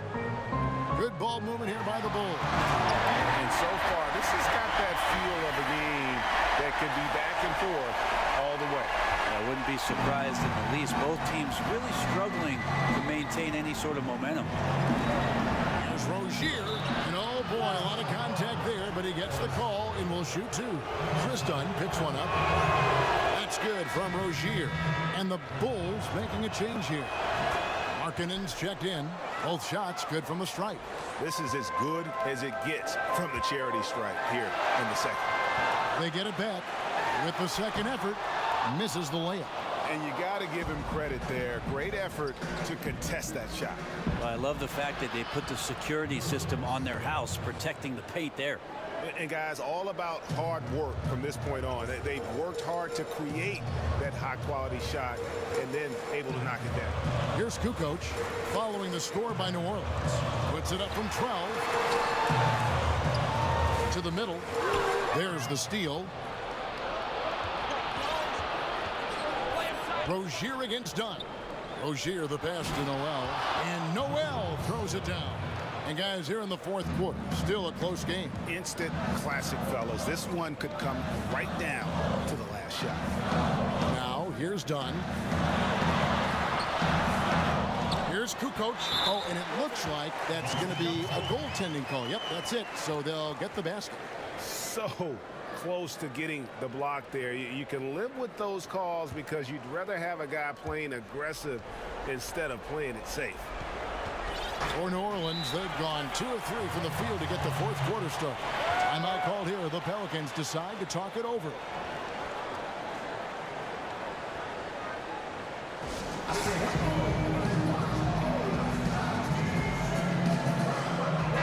All right, let's catch up with our sideline reporter, David Aldridge.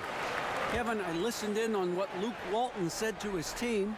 He told his guys they've got the green light to keep shooting from downtown. He told them, I like the way you guys are working out there.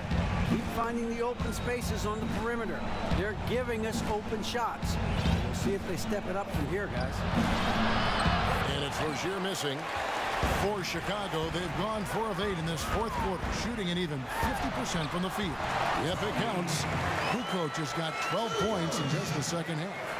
Right now he is locked in. He's getting great shots, and he's burning the D in a variety of ways. And so here is New Orleans after the made shot from T. Here's Fulton, buries the easy one. defensively, this is what you know. He's coming off a hot game and looking to keep it rolling. And you could try to key in on him, but that's tough. They run plays that routinely give him makeable looks. Early, he's checked in for the Bulls. Anthony Davis is checked in for the Pelicans. And it's Davis with the ball for New Orleans. They trail by 1.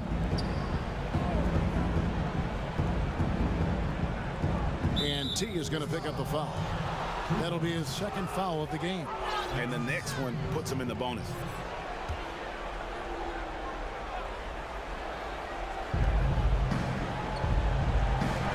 It's Davis on the wing. He's guarded by Markkanen. Just 5 to shoot. Here's Musa. And you can see the commitment already here defensively by Markkanen, not allowing his man to get comfortable. Love the fact that he's working on it. For New Orleans, they've gone 3 of 6 from the field so far in the fourth quarter. To the inside. Inside, Davis. Chicago grabs the miss. Markkanen's got his 7th rebound of the game with that last one. Nice pass, nice catch, and a resounding dunk. Oh, and he went for the two-hander on the slam, using some muscle. Some urgency from him there, sure. Pelicans trail by 3. They've been looking out of sync offensively. Yeah, their offense has ground to a standstill. Pulls it up. It's good, and it's his 6th make against 11 attempts. Yeah, competing hard down the stretch. He wants the ball. That time, he delivered. He's a dangerous scorer in general, but there he zeroes in on what matters most. Now, here's Markkanen.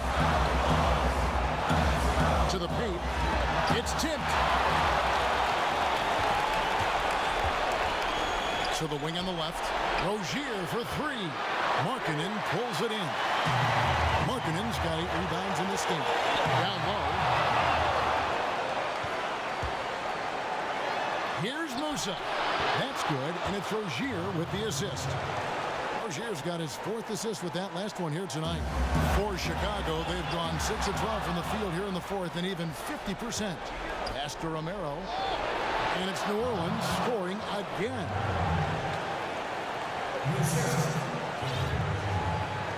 .105 left here in the 4th quarter.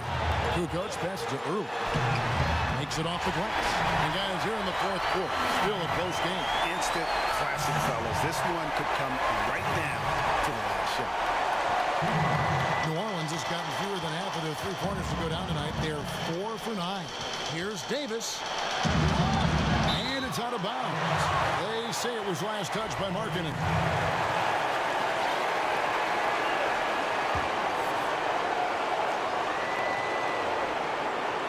Inside, here's Fulton. Here's Romero. They had a number of cracks at it, but came away empty-handed. With the teardrop, it's good. Oh, shocking there. That one's amazing. Well, you play your heart out all night long, and then just 1 or 2 shots at the end decide the outcome. Now a timeout called by New Orleans. They're behind by 1. 40 seconds left in the 4th quarter. And now let's present our Jordan player of the game, T. Hey, guys, no doubt who our pick is going to be. He's made everyone else on the court look like they're playing at half speed. It's been total domination, and you can't help but just sit back and admire that performance. The Pelicans making a switch here. Noel's checked in. Not a lot of defense there. You can't afford to let guys shoot freely from the mid-range. You're not going to miss those all that often.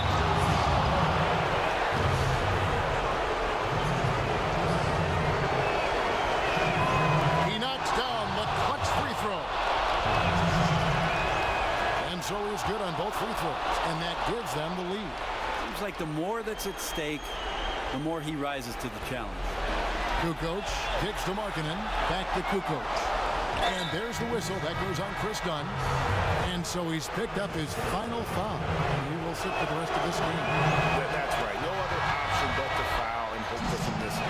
Chicago making a switch here. And so both free throws are good. And it's a 3-point game. Well, important there to have the 3-point lead because only a 3 can tie it up now. Chicago calls timeout. They're down by 3. 20 seconds left to play here in the 4th. Guys your thoughts. You know, you'd love to be able to clear space and get that triple, but you can also do the 2 with a quick foul. It really depends on what's available, so we'll see how the defense lines up here. Well, not a mismatch until you exploit it. That's exactly what he did there from the mid-range. No choice but to foul there, but he's probably the last guy you want to see on the line. Second one is good. Getting both at the line, and it's a 3-point game. Time called here. The Bulls decide to talk it over. They trail by 3. 16 seconds left in the fourth. Guys, your thoughts? You know, you'd love to be able to clear space and get that triple, but you can also do the 2 with a quick foul. Well, it really depends on what's available, so we'll see how the defense lines up here. Always going up for the alley-oop here.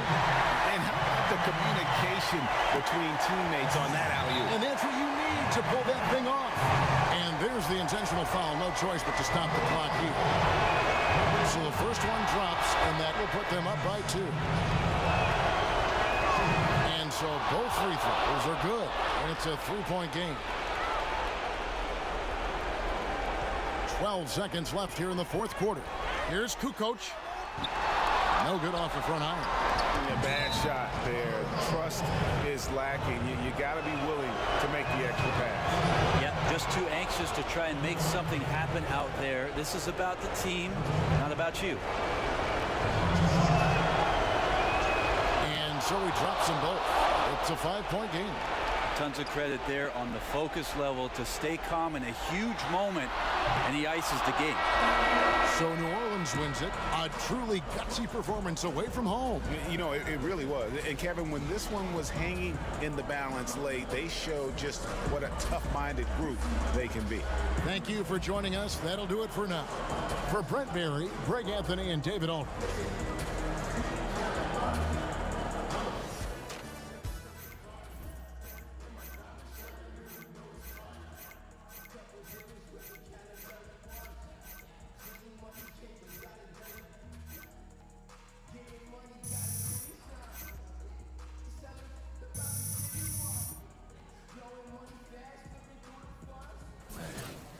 So it's got like 3 layers of meats and cheeses, and then it's all bread.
It's the 2K Sports pregame show.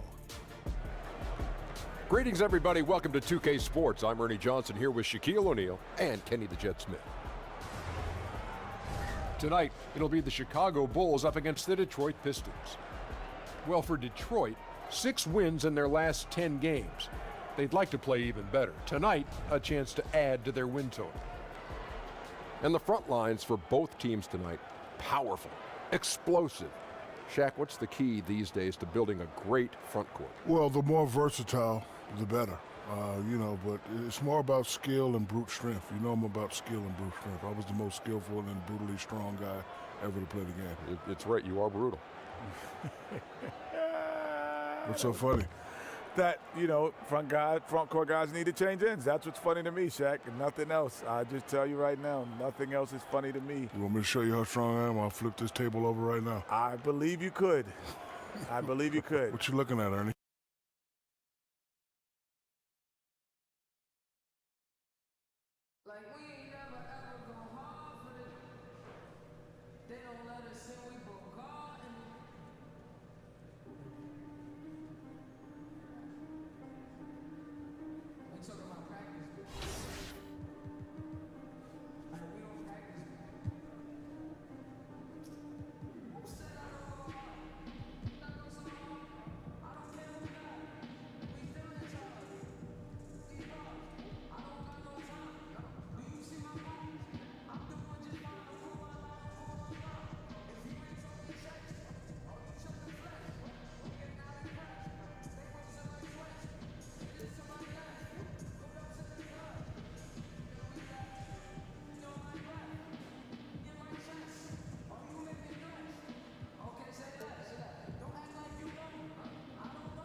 In the place they call the United Center in Chicago, the home of the Bulls, where today we'll be broadcasting live. Welcome to the Tuesday night edition of the NBA on 2K Sports. I'm Kevin Harlan. We've got Steve Smith and Greg Anthony alongside, and our sideline reporter tonight, David Aldridge. Taking a look at Detroit, it's an opportunity for them to play in a heated matchup like this, to play your best basketball. These are the games, guys, that show how well you match up against the other great teams in the league. And there's history, some bad blood between these two teams that makes it all the more interesting. These are two clubs that know each other well.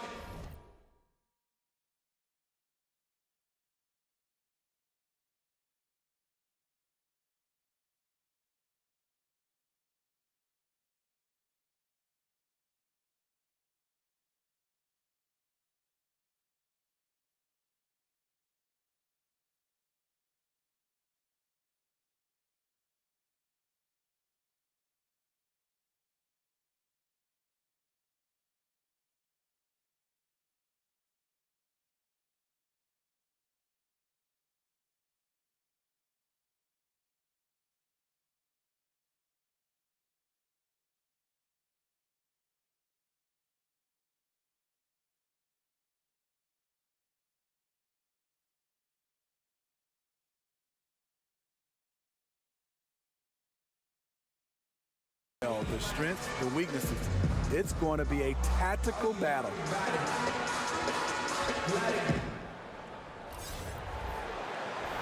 Steve, how about just getting along? I mean, obviously you want to win and play well. What about teammates just getting along?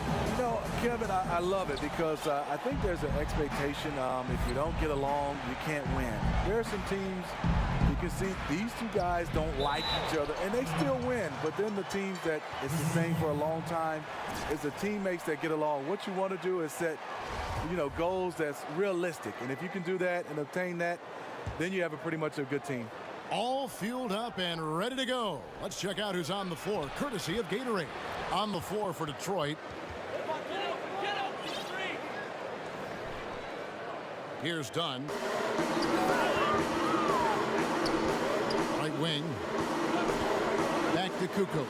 It's tipped and stolen by Drummond. And they're on the break.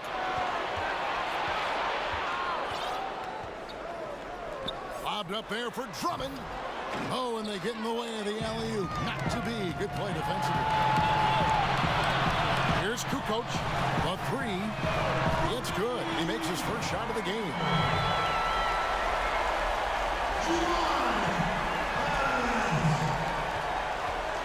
Here's Ward.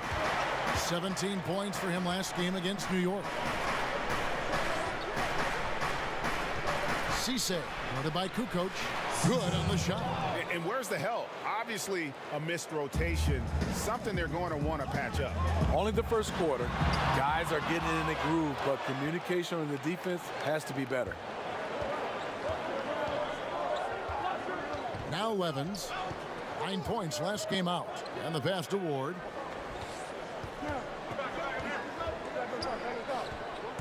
Shot clock at 6. In the corner, it's Levens. Drummond is doubled. And it's going to be a 24-second shot clock violation. They turn it over.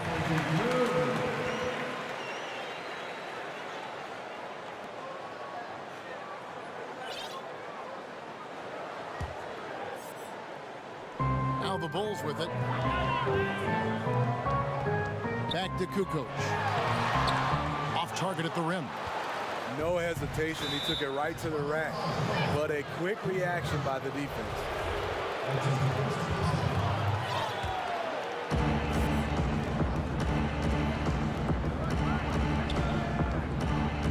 Pass to Ward. Now about 2 minutes gone here in the first quarter.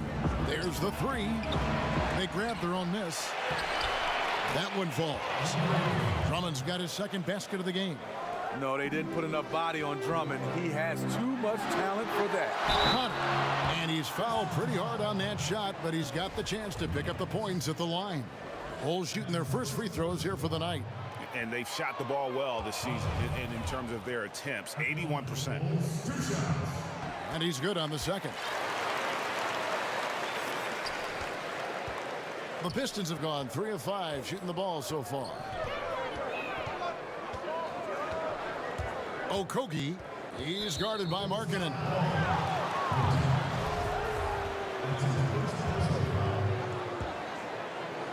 First quarter of ball, almost 2.5 minutes in. That one good for 2. And they've scored several times already here in the first quarter on the inside.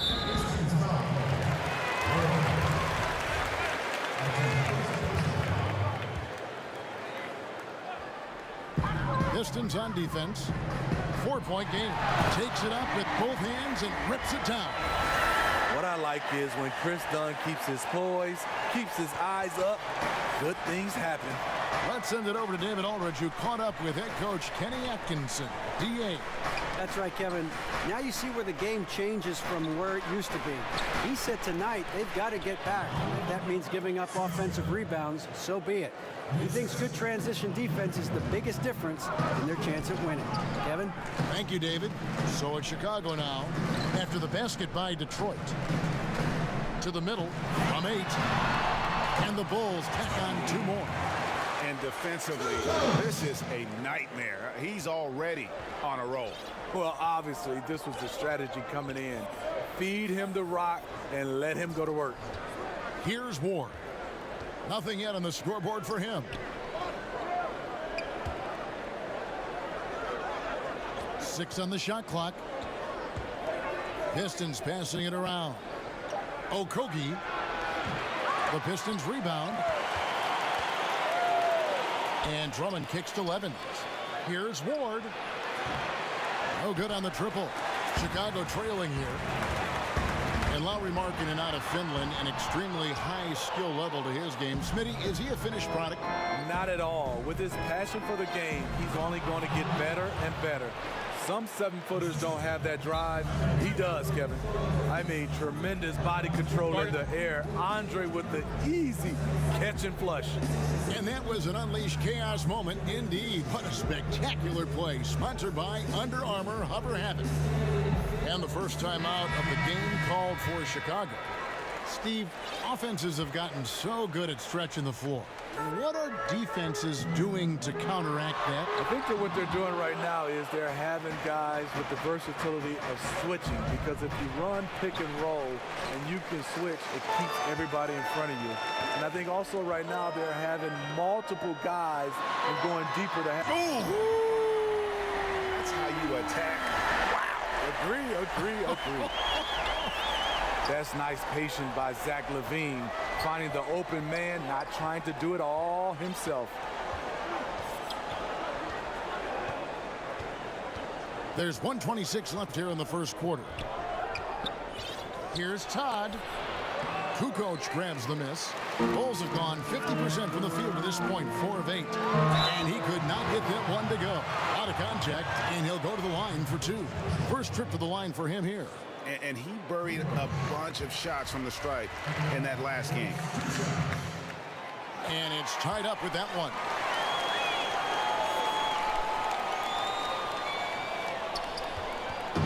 Well, for Detroit, their last game a loss to New York.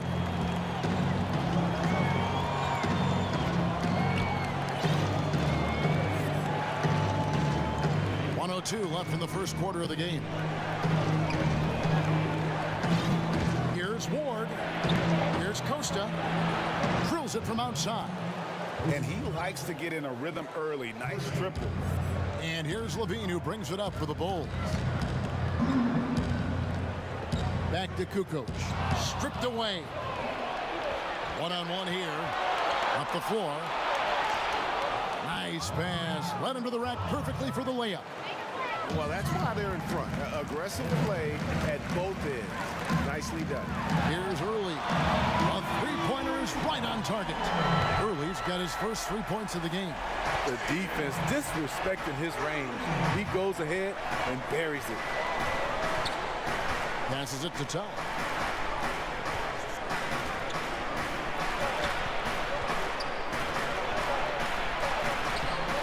It doesn't go for him. Nice D from LaVine. I mean, you can see it. He's way out of sync. It's been this way all quarter for him. And a lot of scoring here early on. This is the type of game the fans love to see. I love it. Really, both teams running plays that fit the personnel, going back and forth. We come back right after this.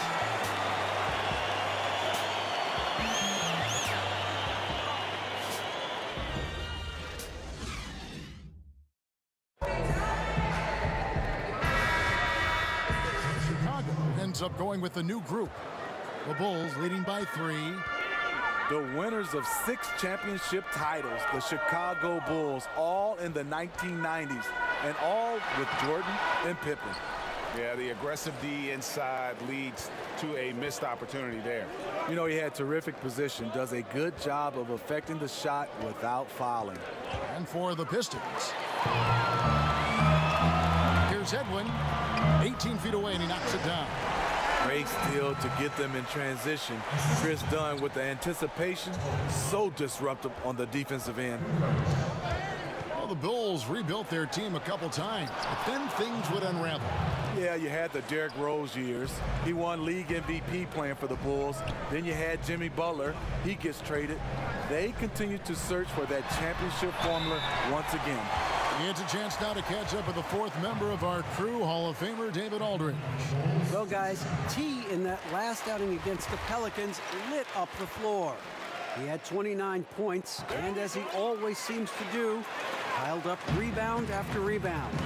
It's rare to see any player put up numbers like that. It's likely a game he'll always remember. Evan? Thanks, David, for another reminder of just what an unbelievable performance that was. One that everyone's still talking about tonight. He dominated that game in just about every way possible. I'm so excited. I can't wait to see what he's got in store for us tonight.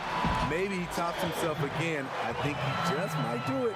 Yeah, and there it is again. On a lot of their possessions this first half, they've established great inside position. Pass to Tom. 2 minutes, 2-1. Feeds it to Drummond.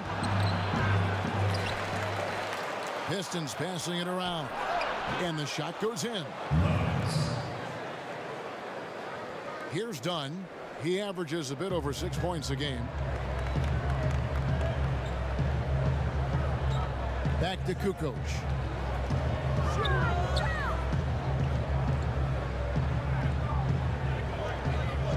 Dunn looking over the floor. He feeds it to Kukoc.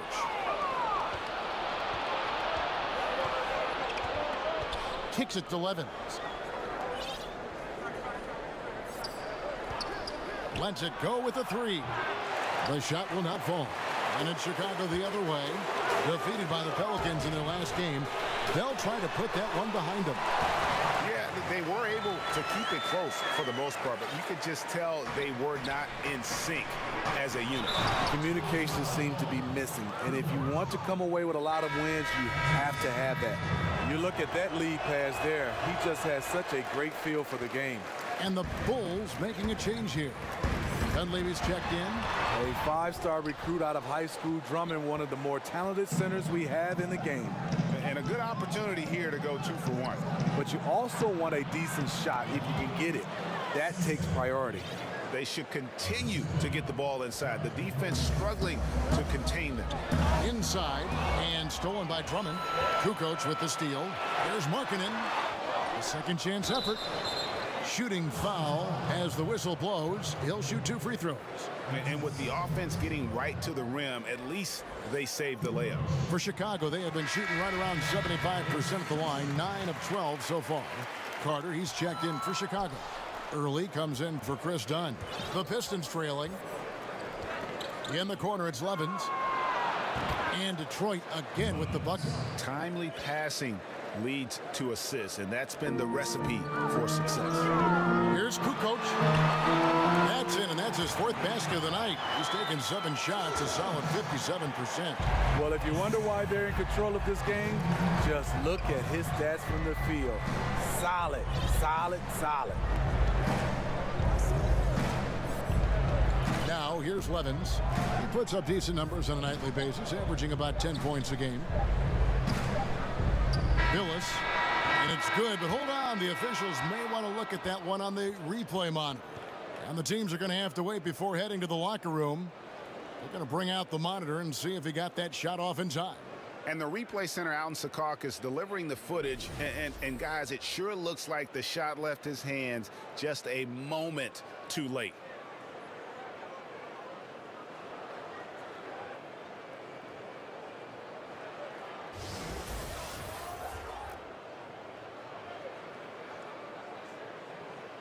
And they're keeping the call as is. It was close, but he had not released it before the clock had expired. Yeah, still better safe than sorry. I think they did the right thing to take another look at it. And if it's so close that you can't tell. And some good action through the first 2 quarters as we reach halftime. Bulls lead.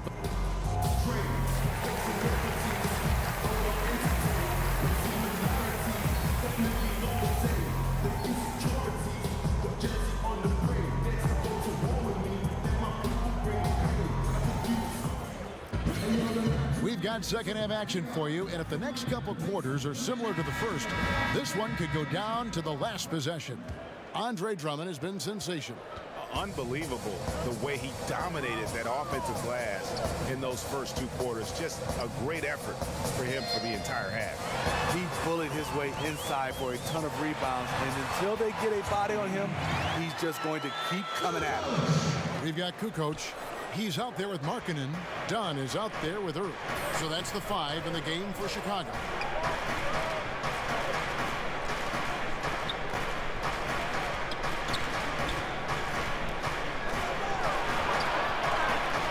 to the right wing. 6 to shoot. Detroit needs to get off a shot.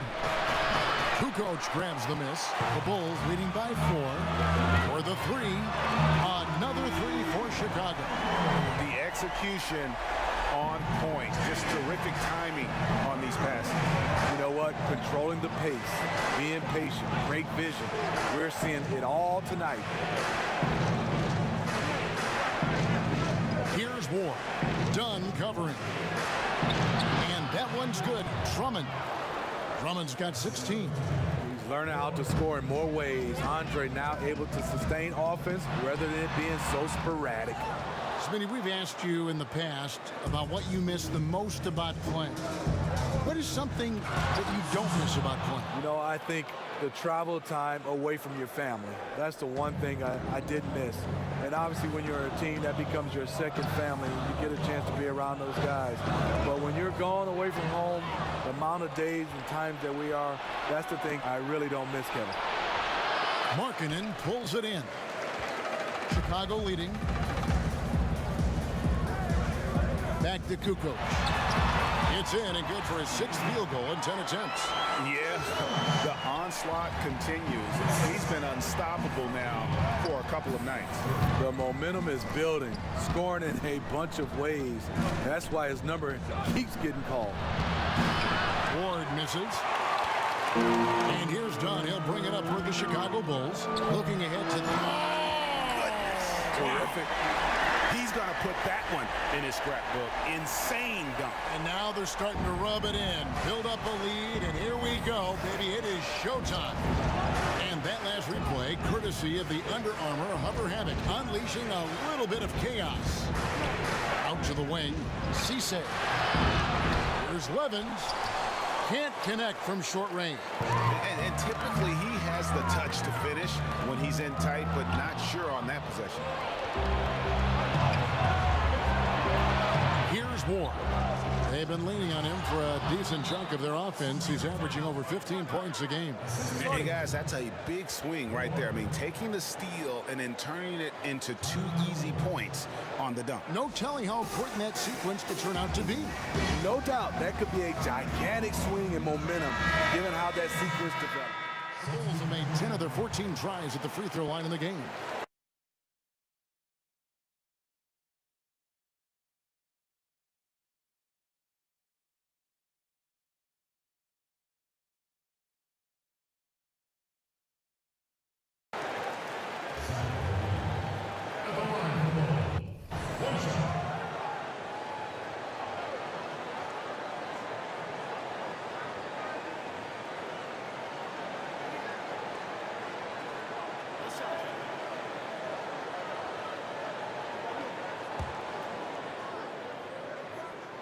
Free throw good, Levine. Zach LaVine won back-to-back dunk contests in 2015 and 2016. The second one against Eric Gordon, an all-time classic. Okogie. Another shot. Billis makes it off the glass. Really strong rebounding on the interior, and he gets the easy putback. 17 seconds left in the third. Kukoc passes to Dawson. Back to Kukoc. Carter right side. Inside. Got a piece of it, and he gets it back. And as we end the third quarter, a double-digit deficit will make it tough to come back. It's Chicago. They lead by 12. How about a look at today's State Farm assist of the game? And he sliced the D wide open with his feed. They had no chance to prevent that basket. Creating plays for others, it's an art form, but it's also a discipline. Fantastic job. And we reach the fourth quarter in a game that may be already out of hand. On the court for the Pistons. And the first one drops. And they came out of the locker room after halftime with a much more physical approach than what we saw in that first half.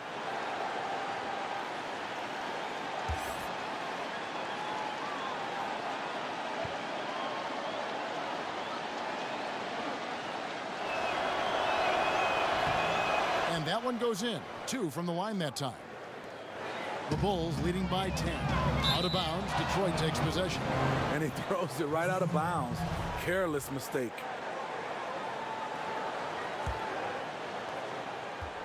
And, well, Detroit shooting a respectable 47% from the field in this one. The 3. The shot comes out, so the Bulls will take it the other way. Led by as many as 14 points to the paint. And a lot of contact on that one, so he'll shoot 2 here. A moment now to see how the schedule is looking for Detroit. On Wednesday, they'll be facing Kyrie Irving and the Boston Celtics. And then on Friday, they'll be facing Joel Embiid and the Philadelphia 76ers. And looking at that Nets matchup, that's going to be one where it would take a lot of errors and maybe a cold shooting night for things to go wrong. They just have that much of an advantage over that team. The Pistons making a change here. Drummond's checked in. To the inside. He kicks to McNeil. And with that one, the lead is trimmed to single digits. And for those who criticize Drummond facilitating, I say rewatch that play. He's improving. Oh, taking it to the rack with power. Hammering down the two-hand slam. 1 minute now into this fourth quarter.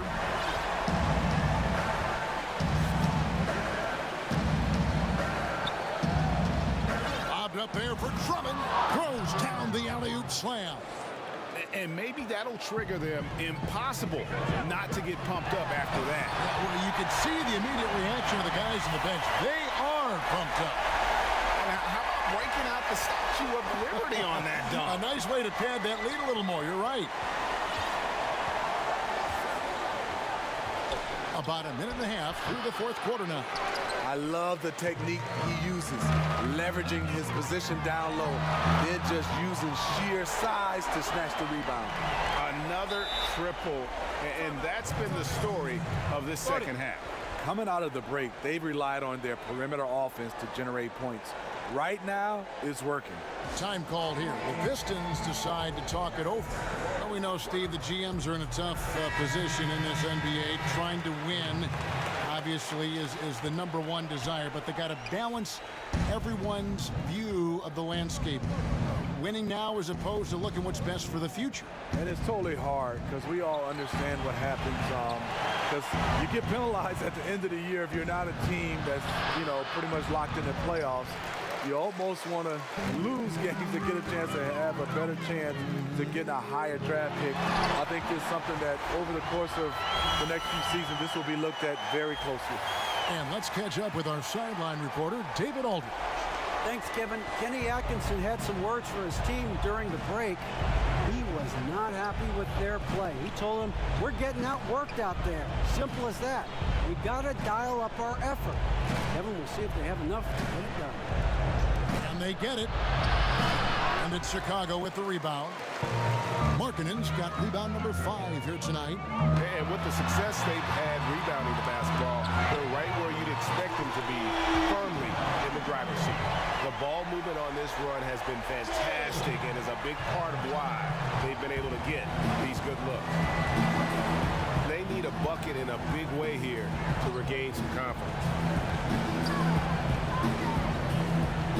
Here's Ward. To the middle.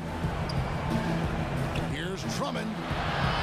Here's Cisse, and the rejection by Kukoc. It's been a frustrating quarter for him shooting the basketball. He just has to make sure he's taking good shots. And the point differential tells the story. Their two-way play has been outstanding. It's a matter of effort plus talent. You need both to dominate this way. Now a timeout called by Detroit.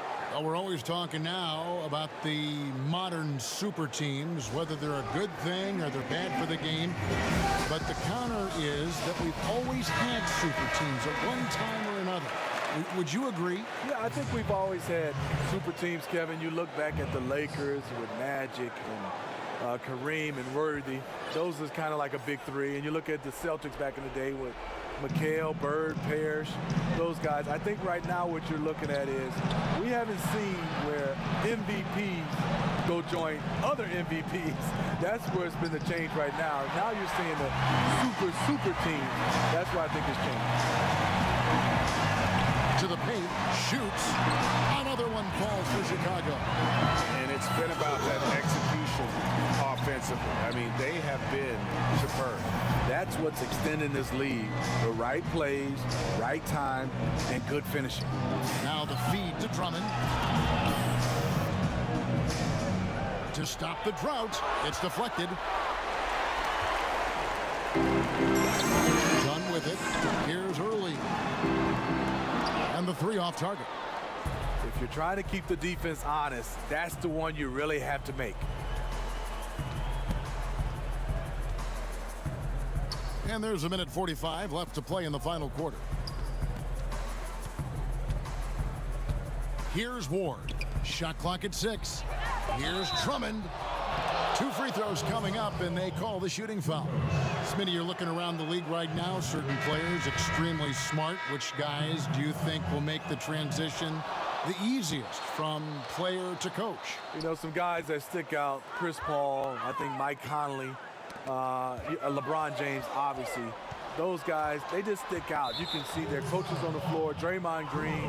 They just have a way because they have those leadership qualities, and also they play the game the right way. They have such a good understanding and a good feel. Those are some of the guys that stand out for me. That was a good list. You're right. Well, Steve, we've just come out of the first year where we saw legislation from the NBA about resting players. How do you feel about the new rules so far? You know, I like them. I love that when you start to see these teams that was resting players on national televised games, but I think overall just resting players. I think our contract says that we play 82 games unless you're injured. And if a guy is injured, you understand, but I love the new rules that was implemented. I agree. Edward, defended by Drummond. And one team is just completely outclassing the other tonight. Spirited performance, and it really ignited what is turning out to be a monster win here for Chicago. And so Chicago takes this one, and by a big margin. Some good moments throughout this one, but they had the clear.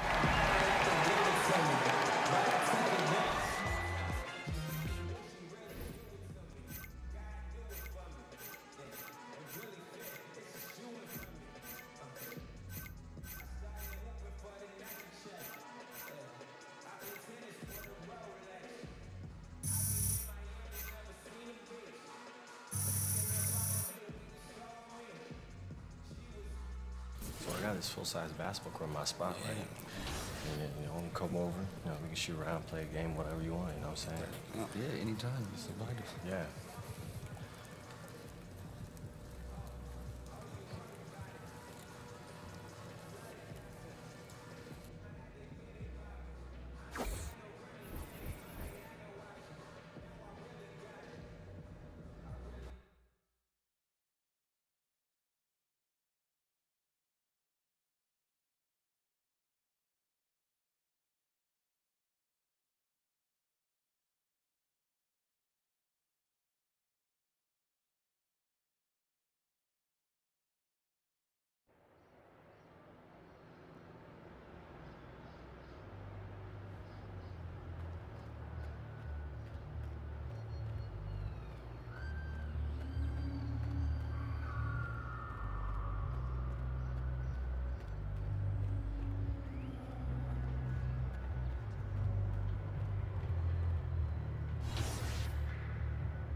Hey, AI, I caught your highlights last night. Oh, you're doing great. Thank you so much, Jesse.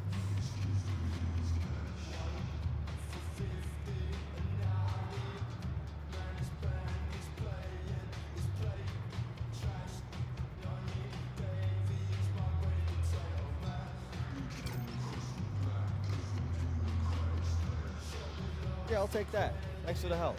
You got it.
It's the 2K Sports pregame show. Ernie Johnson here, Kenny Smith, Shaquille O'Neal, and just like that, we've already played half an NBA season. Now on with the second half, together on 2K Sports.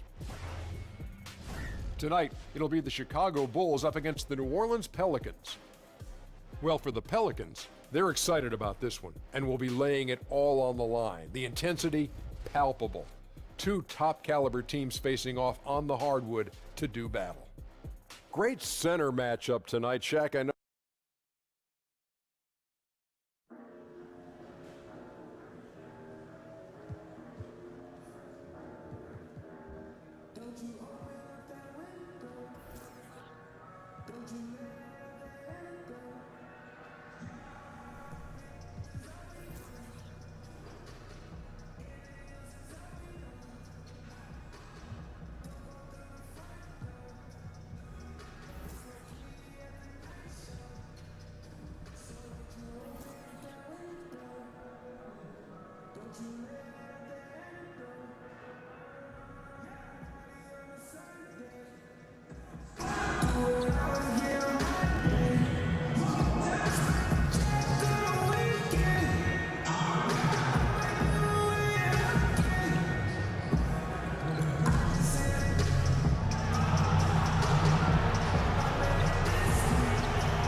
Two teams, two conferences. It's a road game for the Bulls in this one.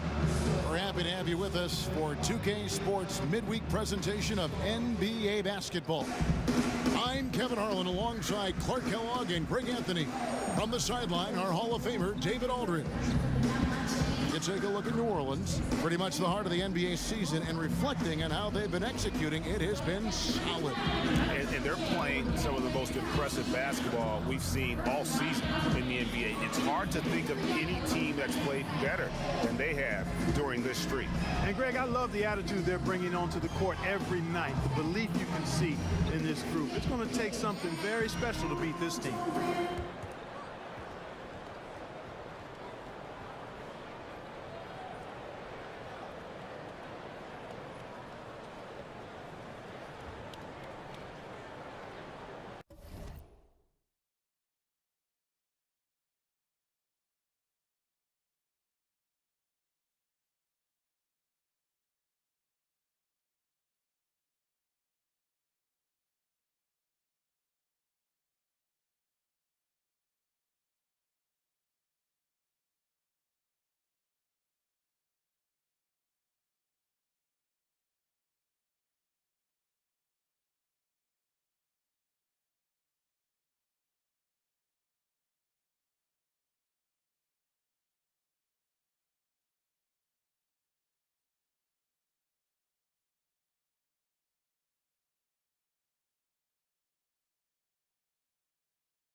These two teams have been rolling. The excitement, the energy around this one could be a game to remember. Well, you know, these are the games that we mark on the calendar. Very much look forward to these types of matchups, and I'm expecting high caliber, high level basketball tonight. Fans will be in this one for sure. Let's check out Chicago's starting lineup. They've got Lowry Markkanen. Levine is out there with Kukoc, and it's early in at the 2 spot. Fulton, he's guarded by Markkanen. Here's Musa. What a tremendous game he played against Houston. Here's Davis, and off the glass. That one's good. And, you know, got to admire the patience inside from Davis. Outstanding at staying under control, taking his time, and burying the quality shot. Now here's Kukoc. He's coming off a 19-point game against Detroit. And his rebounding was solid in that effort as well. He did a lot of work on the glass. All around, just his effort level was off the charts. Kicks it out to Markkanen. Just 5 on the clock. Levine off to a good start as he hits his first shot attempt. Nice touch on the floater. Another tool that Levine's developed. And he's becoming a better all-around scorer for sure. And it's good, 2 points. Yeah, good awareness there. He sees an opening and doesn't hesitate. Boy, it's a thing of beauty watching him attack the defense like that. I mean, they wanted no part of him on that layup. And some nice ball movement here by Chicago. An emphatic alley-oop jam. He pulls off the Houdini to make that catch and slam it through. Stupendous alley-oop. And the crowd got their jaws dropped on that one. Total disbelief. Here's Rozier after the made shot from T. Here's Davis. Shoots over Markkanen. Kukoc grabs the miss. Bulls have gotten their first 3 shots to go in for him to start off this game. Drops in the layup for 2. Lights out here, right out of the gate. Perfect 4-4 from the floor. The Pelicans have gone 2 of 3 here to start out the game. Okay, well, let's check in with David Aldridge, who's reporting from the sidelines. Well, Kevin, I did catch up with Coach Luke Walton. He wants to win his 2nd game of the season against this team, and the key, he said, is about limiting drives and penetration. He added, we can't allow them to play to their strengths, finishing around the rim. So it's important for us to own the paint. We'll see who wins that battle, Kevin. Back to you. Thank you, David. New Orleans shooting their first free throw attempt on the night. And they've shot the ball well this season in terms of their attempts, 81%. Really, guys, it's just come together for them at the charity stripe this season. I mean, the confidence is there, and so too are the results. Now here's Levine. Inside. Here's Potter. And it's Chicago scoring again. Well, he knew how many inches he had over the guy. I mean, let's face it, good decision to just rise up and take the jump shot. First quarter of play, we're about 3 minutes in. Passes it to Musa.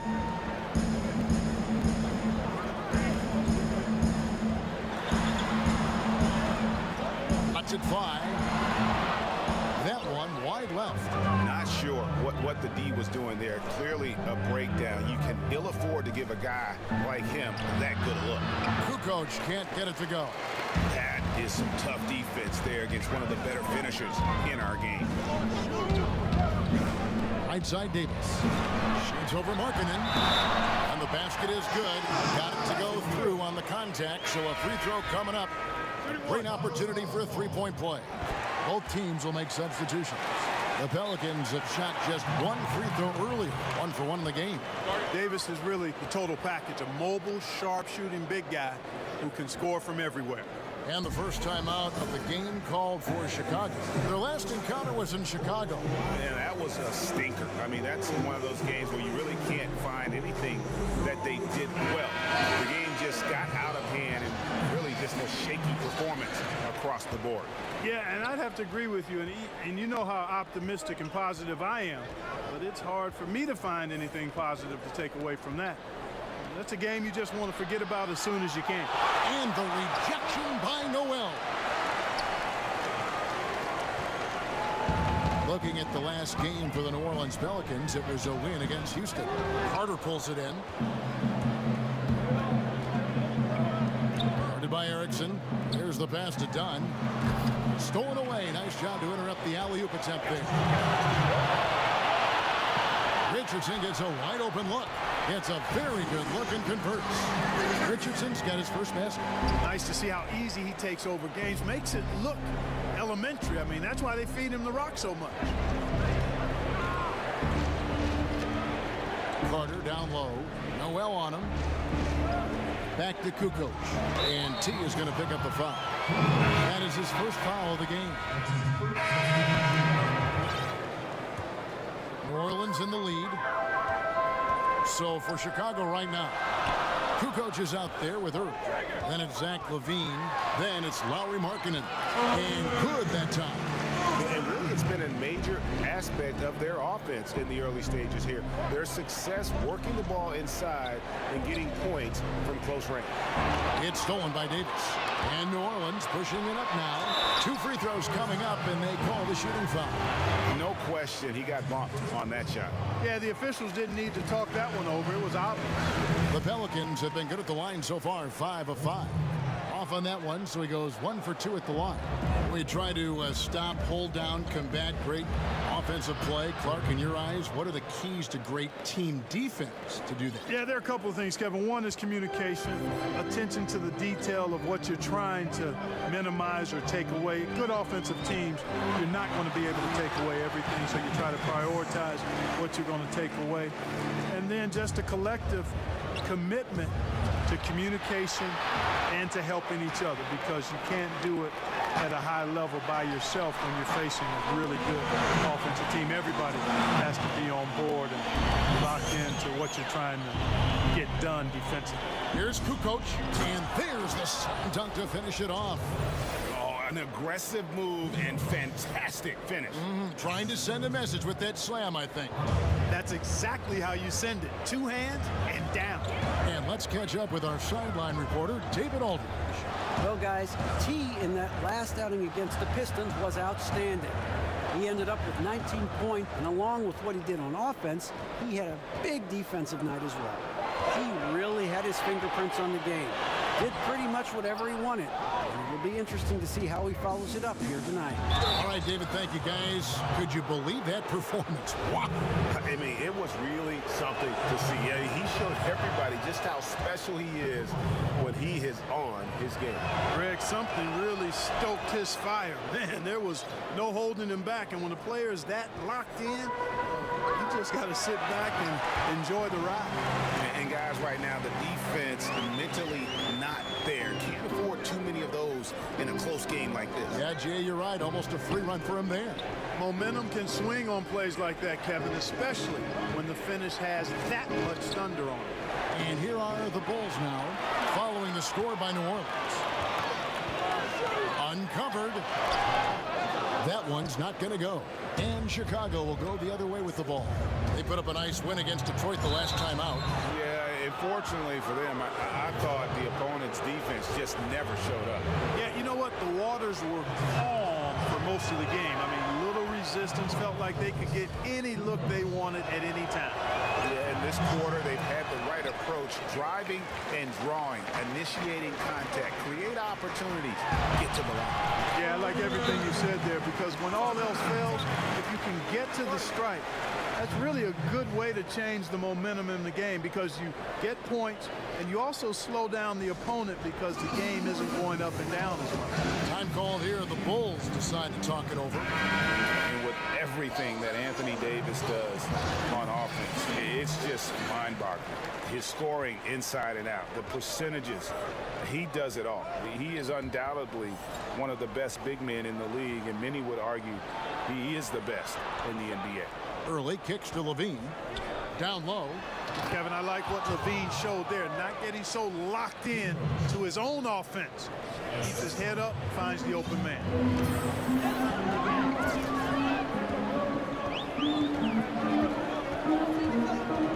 Fulton. He's guarded by Markkanen. Here's Musa. His scoring has been there on a regular basis. He's averaging more than 14 points a game. All right, we'll take a look now at how the points have been generated so far. A scoring breakdown for the Pelicans. Guys, their penetration has been outstanding. I mean, it's actually been great. They're really finding those holes in the defense. And also another aspect of their game that's been super so far tonight is how they've been sharing the basketball. Catching up on the changes for Chicago. Carter, he's checked in for Lauri Markkanen. And it's done in for Zach LaVine. Cross contact on the shot, and now a three-point play chance as he'll head to the line. and started hot, and he's only gotten hotter. Bulls shooting their 7th attempt at the foul line in this one. That's good from Kukoc. That's a great job getting to the line here. You know, he didn't have a single attempt in that first quarter because I thought he was tentative. Much more aggressive here in the second.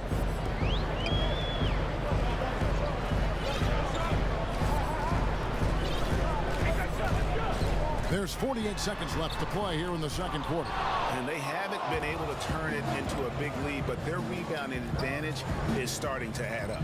Yeah, still close, but with their tough play on the boards, we're certainly seeing the effort.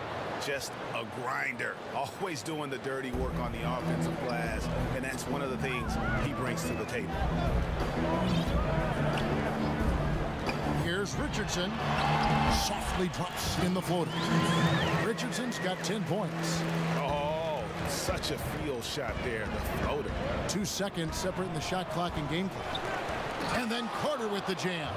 And great effort on the boards, and what a mean that was, Kev. I mean, you just will not see him ever quit on a play. That guy is a handful. You've got to have a body on him at all times. And you know what? Sometimes that's not even enough. He'll go around, over, or through you to get to the pump. And that one's good. Noel. And the Pelicans lead by 2. Boy, what persistence from Noel, a guy who does not quit on the glass. I mean, his tenacity is a huge reason as to why this team loves him. And a close game so far through the first 2 quarters as we reach halftime. Pelicans lead by 2. Stay with us, folks. We'll get back just after halftime to start the third quarter.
First half, we saw a pretty tight battle. We'll soon find out what sort of adjustments were discussed during the half. One guy who's been getting it done is T. And I'll tell you, his work on the blocks in that first half, really impressive. Yeah, he squatted on that paint area and owned it, perfectly using his size and that soft touch inside. That's a heck of a combination, strength, size, and soft touch. Nice. All fueled up and ready to go. Let's reset the lineups courtesy of Gatorade for the second half of basketball. So for New Orleans right now, we've got Terry Rozier, and it's Davis at the 5 spot. Here's Musa over Markkanen. Musa can't hit. Markkanen passes to Kukoc. And basket number 6 to his stat sheet. He's now 6 for 10. Defensively, this is what you know.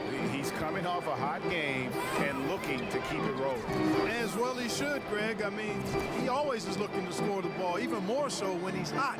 I like the mindset.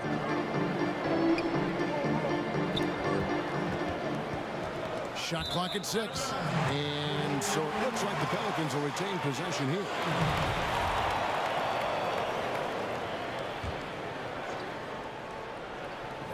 Just 5 to shoot. New Orleans needs to get off a shot. Fundamentals, guys, using the one-hand slam. Well, he makes the basics look pretty exceptional. And Kevin, I'd suggest that he stay with those basics because we've got a tight one here tonight. Oh, just solid on the one-handed slam. And guys, when it's a tight ball game like this, he's the guy they want with the ball. Somebody you can count on. He is an extremely reliable finisher. Here's Fulton. It's on target from a high post. 11 points in the game. His performance today has just been so important.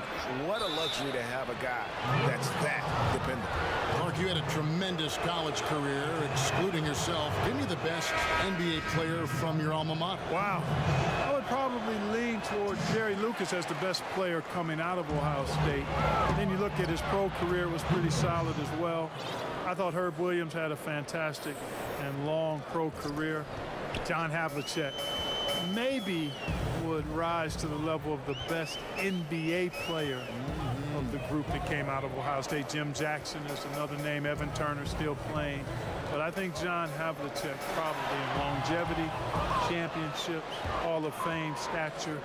I think he may be the best NBA bucket. I'm going to put Clark Kellogg in there too. Oh, I didn't play long enough.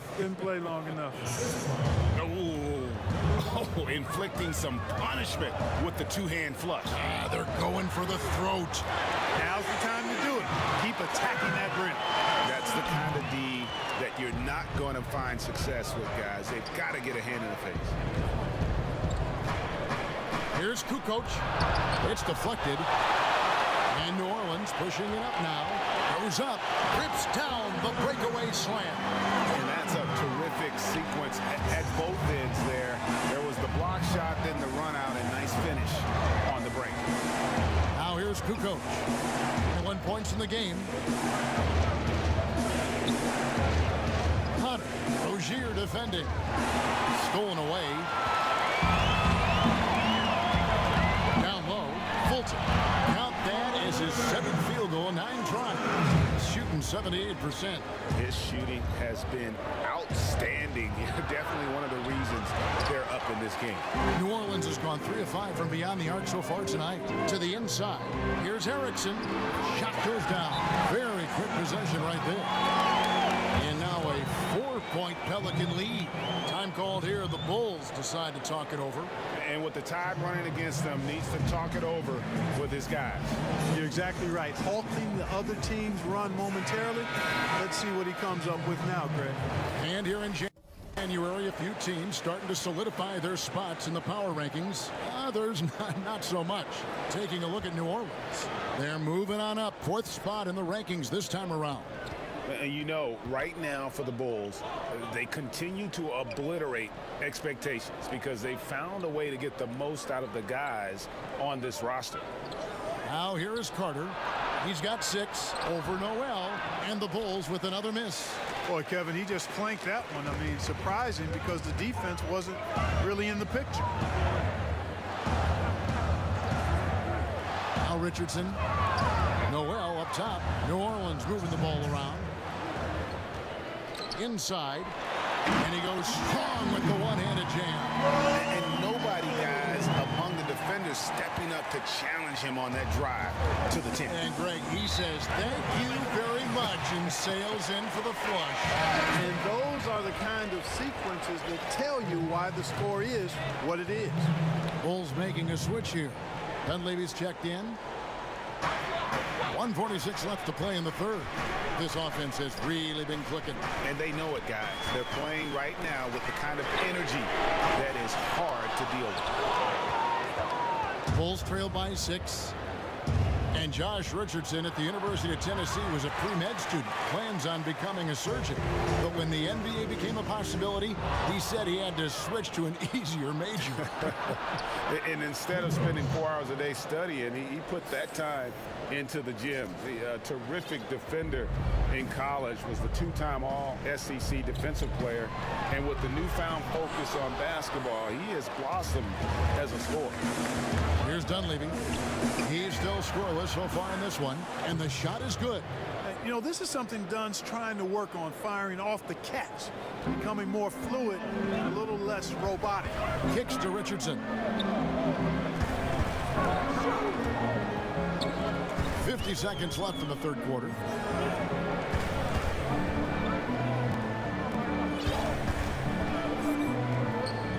back at 4. Here's Runcic, rejected by Kukoc, and that's out of bounds. New Orleans will retain possession. Some changes for Chicago. Markkanen comes in for Dawson, and it's early in for Dunleavy. Just 2 to shoot from 18 feet away, and it's Davis missing. That's a shot he's got to hit. You don't get many looks better from that range. Dunn dishes to Kukoc. That's in, coming off an assist from Dunn. Kukoc has got it all tied up now for the Bulls. New Orleans has gone 1 of 2 from beyond the arc since coming out of the break. Runcic bangs home the trifecta. He's got 5. And here's Dunn. He'll bring it up for Chicago. Back to Kukoc. Got a piece of it. And stolen by Noel. Pass to Richardson. And stolen by Dunn. Early kicks to Markkanen with 1 on the clock. That shot no good. And the game still closely contested as we end the 3rd quarter. New Orleans on top, leading by 3. And when we return, we'll get the 4th quarter rolling right here on 2K Sports. And let's take a listen now to Coach Tyronn Lue. Hey, we got to get more physical down the other end, man. We've reached the 4th quarter, and what has been a very competitive game should be an exciting finish. The Bulls trail by 3. On the court for the Bulls, getting this 4th quarter started. And down low, it's Markkanen and Carter. Early out there with Chris Dunn. And it's Kukoc, and at the small forward position. And a moment now to quickly take a look at the offensive approach for New Orleans. They keep piling up the assists, and they haven't cooled off at all. They worked hard tonight at crashing the boards as well. They've had a bunch of second chance points. Pass to Musa. Knocks it loose.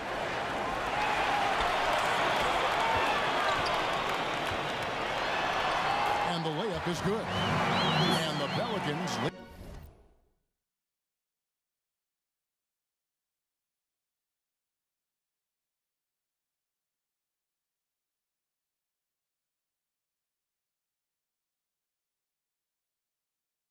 By 3. And how about the grit and determination in the post? I mean, essential qualities to have late in a close game. And plenty of contact on the shot. So 2 free throws coming up. And New Orleans gets called for the foul. First free throw is good. And that one goes in. 2 from the line that time. New Orleans has gotten a success rate of just over 50% from three-point tonight. 4 of 7 shooting. From outside, off the mark. No other way to put it. Just a poor shooting performance for him. But luckily, his teammates have picked up the slack. Out of bounds, New Orleans will take possession. Terry Rozier's checked in for New Orleans. Zach LaVine.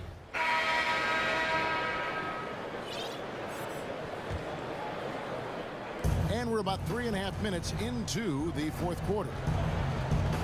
Early, the pass to Kukoc. And it's good for 2. Kukoc has got 31. A good score inside, and the defense really offering very little resistance. Well, they don't have anybody to blame but themselves. Got to prevent them from getting good looks this late in the ballgame. You got to come up with something. And it's all about the release when you shoot the float. And foul on the shot. He'll shoot 2 at the free throw line. That's good from Kukoc. Markkanen, he's checked in for Chicago. Kukoc hits them both. What a clutch performance. He loves being in these situations, just relishes the opportunity. A lot of guys say they do, but you can see it in his face. He truly does.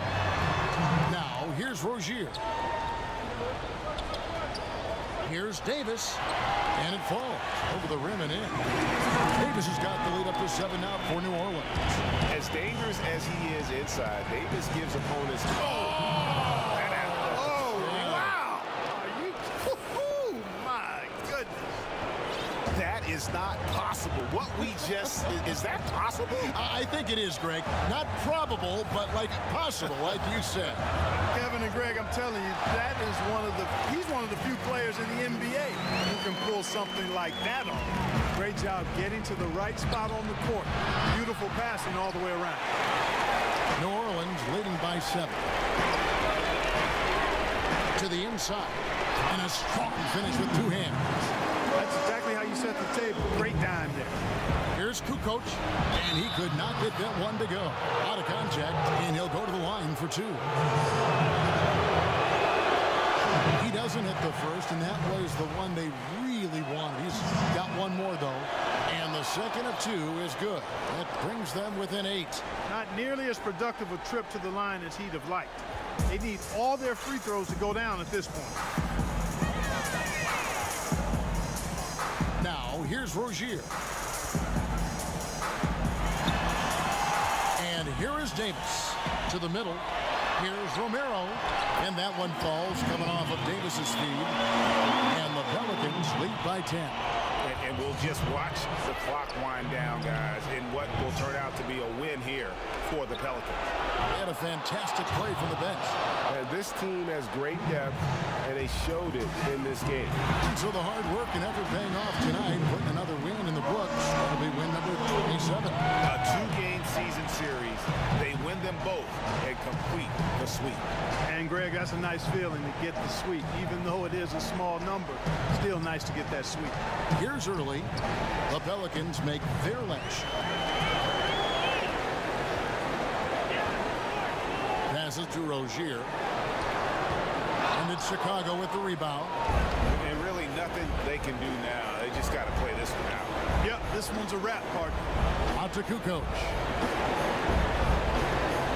Here's early.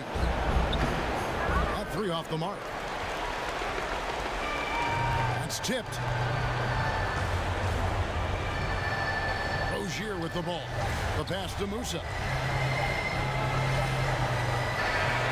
So we see the Pelicans get the win here. A confident win and one where they clearly showed the greater effort.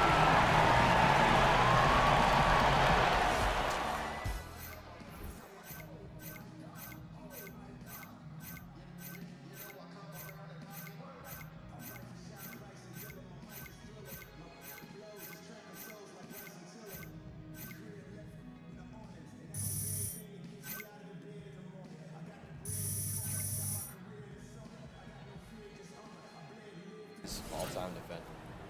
It's a good question. My position, or I had to go Gary Payton, Michael Jordan.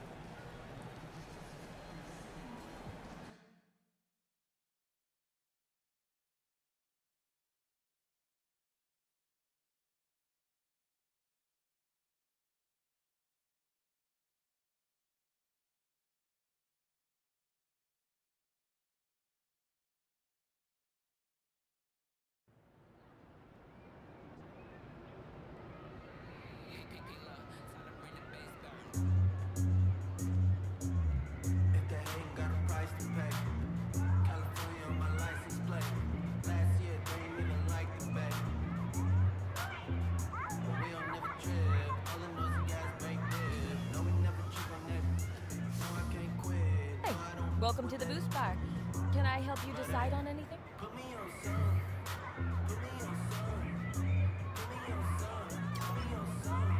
Great choice. That's a difference maker. I think I figured it out. I'm going with this one. Strong choice.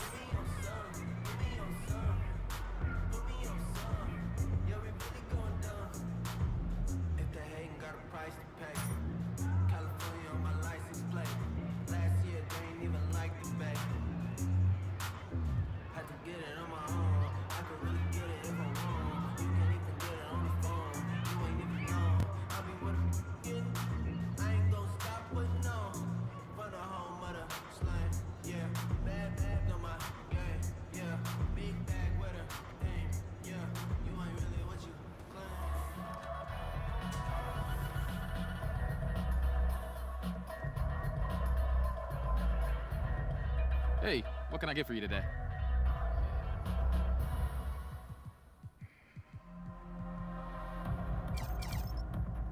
Great choice. That's a difference maker.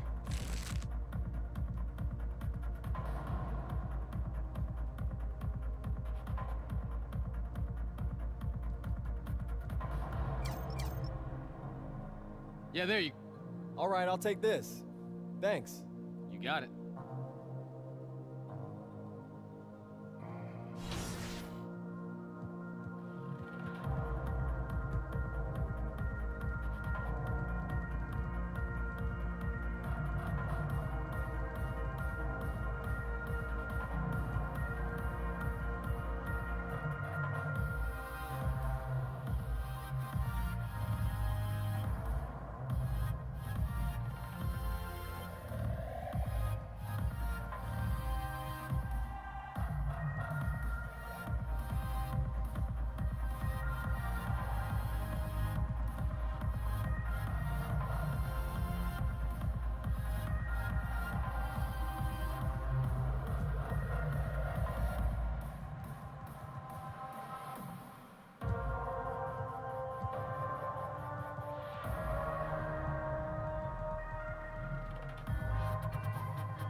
It's the 2K Sports pregame show.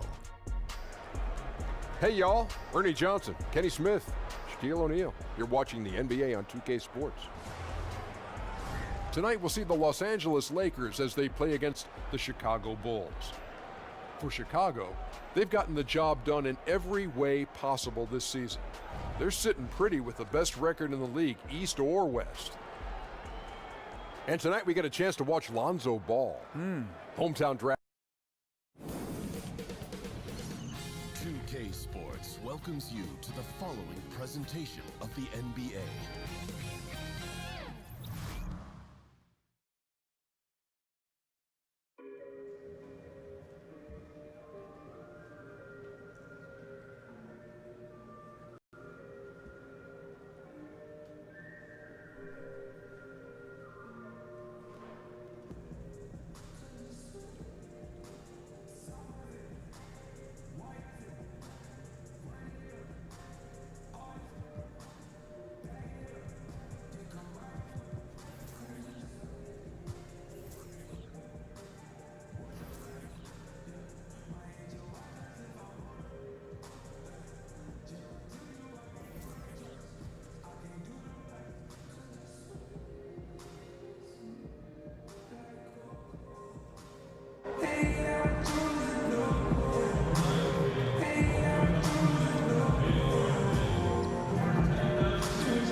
To a great Sunday night with the NBA here on 2K Sports.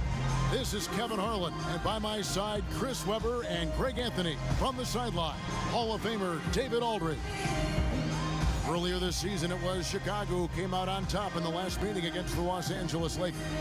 Really an intimidating style of defense. I mean, they challenged everything at the rim, and that led them to victory.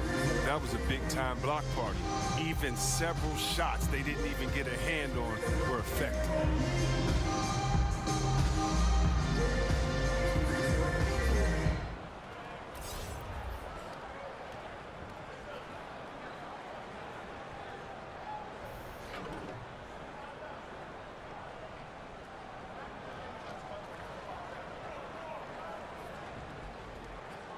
You know, right around, Chris, this time of year, often top contenders begin to separate themselves from the rest of the team.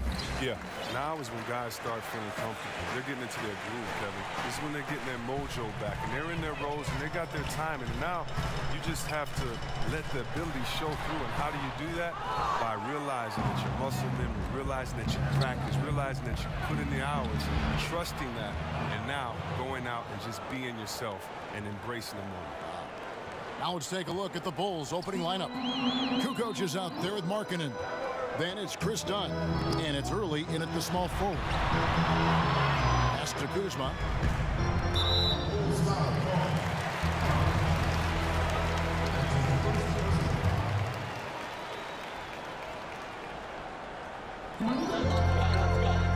Ingram outside. Here's Hart. Last game, 26 points, 4 on the clock. Over Kukoc, rejected by Kukoc. And here we go, the Bulls, fast break. Can't hit that one. Here are the Lakers. Launches a three. It's good. He makes his first shot of the game. Look at that awareness of the ball. Fantastic at recognizing when his teammates are wide open. Inside, Ingram with the steal. And here we go. Fast break. Kuzma's got it. Ball with the bucket. Getting theirs before the defense can set up. Now, that's just the aggressiveness of transition, making sure they come away with points. Kukoc can't get it to go. Just the presence of the D in the lane is enough to make him short arm that lane. Lakers working the ball around now. Kicks to Ingram, to the inside.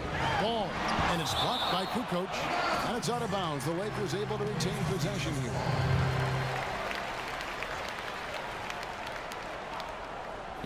The Lakers with the ball. Here's Hart. Jump shot is good that time. Hart's got his first points of the game. Well, no matter what, he's always going to be one of the most dangerous men on the court. Kukoc passes to Early. Shoots over Ingram. Early shot's good. A nice form on that hook shot there. Lakers have gone 50% from the field, hitting 3 of 6 since the opening tip. And boy, when you think about what the Bulls were in the 90s, Jordan, Pippen, Grant, Robert, I mean, a group that can suffocate you on both ends. Knocked away and stolen by Dunn. Here's Potter. No good off the back of the rim. Lakers leading by 3. Pass to Kuzma. Lays it up off the glass. Kuzma's got his first points of the night. And Chris, talking about the Bulls dynasty, some people feel it was the greatest of all time. That's a tough question. You got Russell Celtics, Duncan Spurs, the Lakers Showtime. Let's include the Warriors of today. I really don't argue about it because, they can't go head-to-head, unfortunately. Here's Ball. After the made shot from T. And here is Ball. He's coming off a 10-point game against Utah. Yeah, and don't forget about his passing. I mean, he didn't forget about his teammates. He was spreading the ball all over the floor. Dennis Schroeder's checked in for Lonzo Ball. Carter, he's checked in for the Bulls. Shot clock at 5. Here's Ingram. Chicago grabs the miss. D a little slow to get in his face. They're fortunate it didn't cost him. Dunn, wide open, he fires, and it's all evened up. Dunn's got his first bucket of the game, and he's on the board for 3.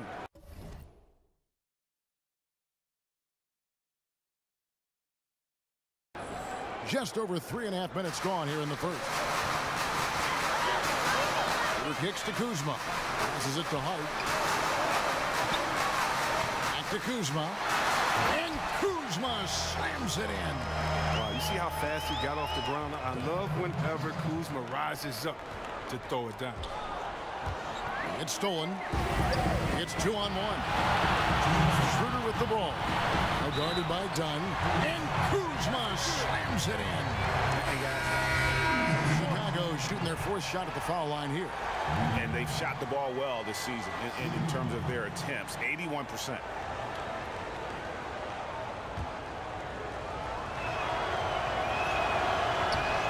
On the free throw, no good. Every year there seem to be a few rookies, C-Web, who immediately show that they should have been drafted a lot higher.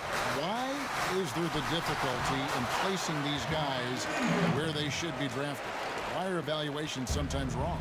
Evaluations, they can be so iffy because of a team skill set. I tell a lot of players when they come into the NBA, don't be frustrated after your first year or second year if you haven't played the way that you want. In order to be a great basketball player, you have to have a great situation. A team that needs you to do certain things at certain times that you can do for them. And so I think why evaluating is so hard is because you're evaluating the player and then evaluating the unknown, how they fit in with these different pieces that have already been established for your team. And that's kind of the wild card. You can know if a guy can shoot, dribble, and pass, but how does it work with the other players on the team? So there's some GMs that have missed out on a lot of great talent, but you can't beat them all up because there's so many moving parts into this evaluation that usually it's easier to get it wrong than right. Taking a look at the Bulls, Dunn and Levine are the guard set. Kukoc is out there with Markkanen. And it's Weaver in at the center position. And keeping us updated from the sideline, let's swing it over to David Aldridge. Well, guys, T in that last outing against the Grizzlies was terrific. He finished with 48 points and was his usual dominant self on the glass. When you look at the stat sheet, he was mind-blowing. It's hard to imagine he can follow it up tonight with that same level of production. Kevin, we'll see. David, appreciate the report. He was a one-man show in that game. And, it'll be interesting to see how much that took out of him. I mean, he'll have a hard time putting up anything even close to those numbers here tonight. Well, he should have taken all the energy out of him. He should have taken something out of him, Greg. I mean, he pushed the envelope in every way that night. He was unreal. And the call will be against Lonzo Ball. That is his first foul of the game.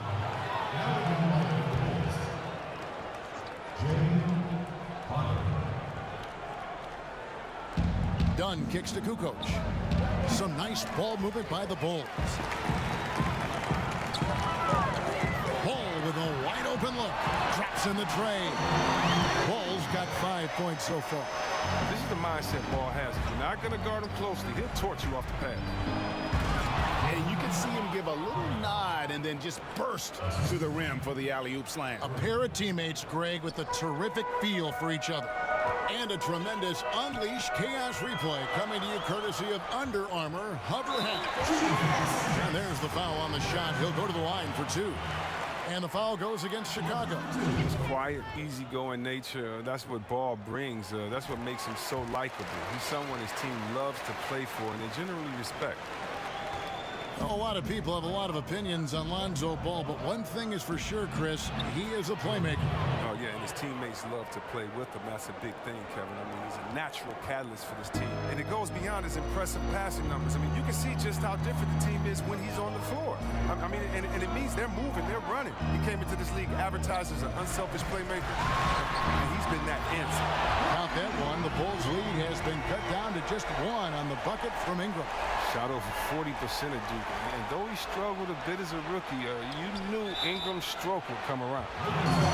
And C-Web, so many talk about the 2001 Lakers and how they might be one of the greatest teams to ever play. You saw their talent firsthand. What do you think? I think they had, Kevin, a Hall of Fame coach, 2 of the greatest players to ever play the game is Shaquille O'Neal and Kobe Bryant. And right there, that 15-1 in the playoffs, that's the gold standard. I mean, Kobe and Shaq were very motivated that year. And I think they're in the conversation for best team ever. Not happening with that shot. He's put up 5 and made 2. And the rebound battle split evenly thus far. And contact on the shot, so he'll be shooting free throws here. And a brief moment now to see who's atop the NBA scoring-wise. Look at T, leading the league in points per game. Such a great player. And all you have to do is point to his name at the top of that list. Does that tell the story well enough or what? What a season. And they're really getting more points at the free throw line here in the second quarter. Chicago making a switch here. Carter's checked in. Lakers trail by 4.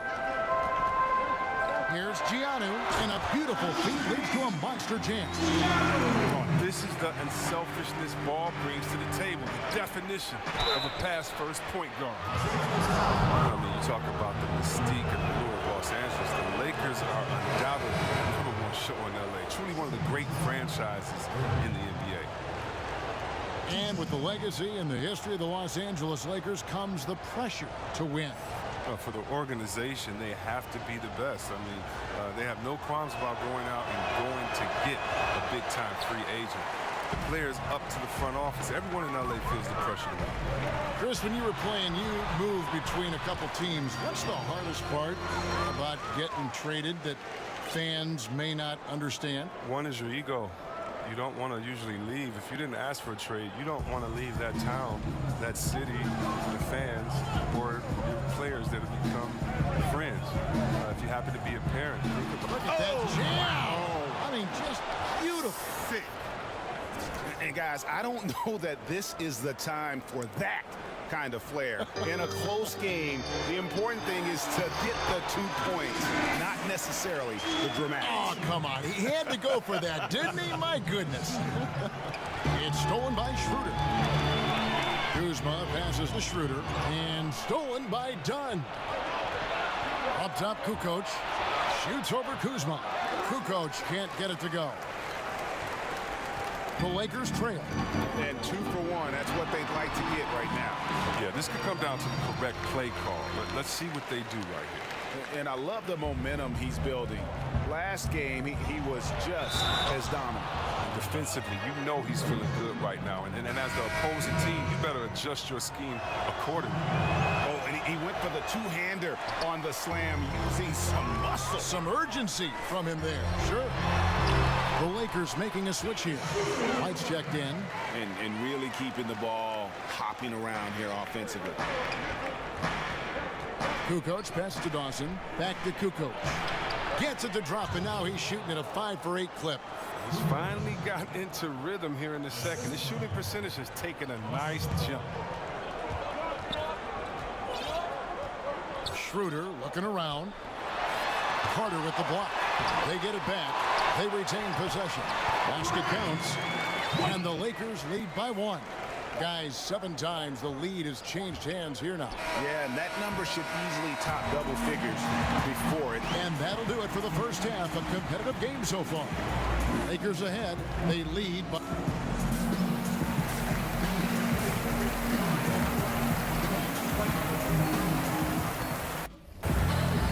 And as we get into this third quarter, as we've seen so far, neither team able to create much separation on the scoreboard yet.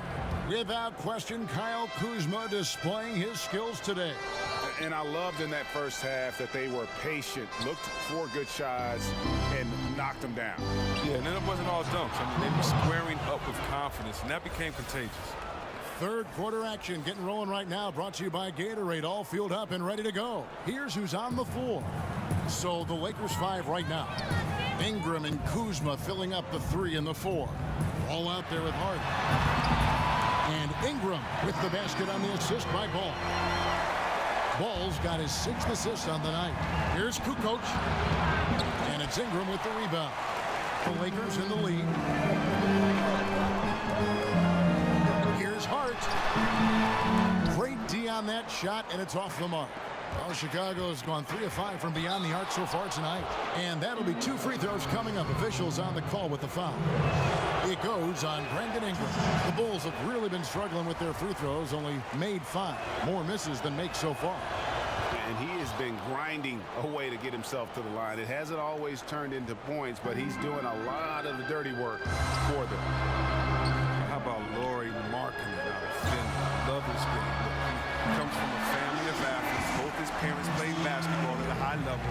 I know he got his game from his mom. She told me that.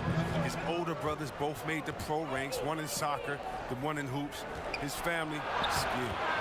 And that was an unleashed chaos moment indeed. What a spectacular play. Sponsored by Under Armour Hover Habit. Deflects the pass. Kukoc kicks to Markkanen. In transition, here come the Bulls. And 2 shots coming up at the line as he gets fouled on the shot. For Chicago, they have really struggled at the line in this one. Well under 50% so far. First one falls for him. And Markkanen, from a young age, would spend all day shooting in the backyard. Just sounds like you. His parents set a rule. No hoops before 7 a.m. or after 10 p.m. Oh, man, when can you play then? I mean, hey, you want to play 24 hours. But yeah, it was just like he'd be out there practicing in sub-zero weather. Those Chicago winners should be a problem. Chicago making a switch here. Levine's checked in. Francis passes to Hart. Nice passing here by Los Angeles. 6 on the shot clock. Ingram left side. And again, the Lakers no good. Chicago leading. Outside, Levine. Back to Kukoc. Here's Hart. And the layup is good after a nice lead pass. And they're passing the ball very crisply here. To the paint, Ingram with the steal. Here's Ball. Now the pass to Francis. And he drops in the layup off the glass. Francis has got his 2nd basket of the game. And they are going toe-to-toe here tonight, guys. This thing's like a heavyweight fight. Punch, counter punch. Neither club's been able to sustain an advantage. Kukoc. It's tipped, and they'll keep possession. That shot misses. So Los Angeles will take it the other way. Ingram attacking. Sinks that one from the post. Now it's a 4-point Laker lead. Like a gazelle, Ingram just loping inside for the finish. And the first time out of the game called for Chicago. And not surprising, obviously unhappy with the lack of response from his team. Well, the pace right now, that's being dictated to them. They have to try to get it back to their tempo, to their style of play.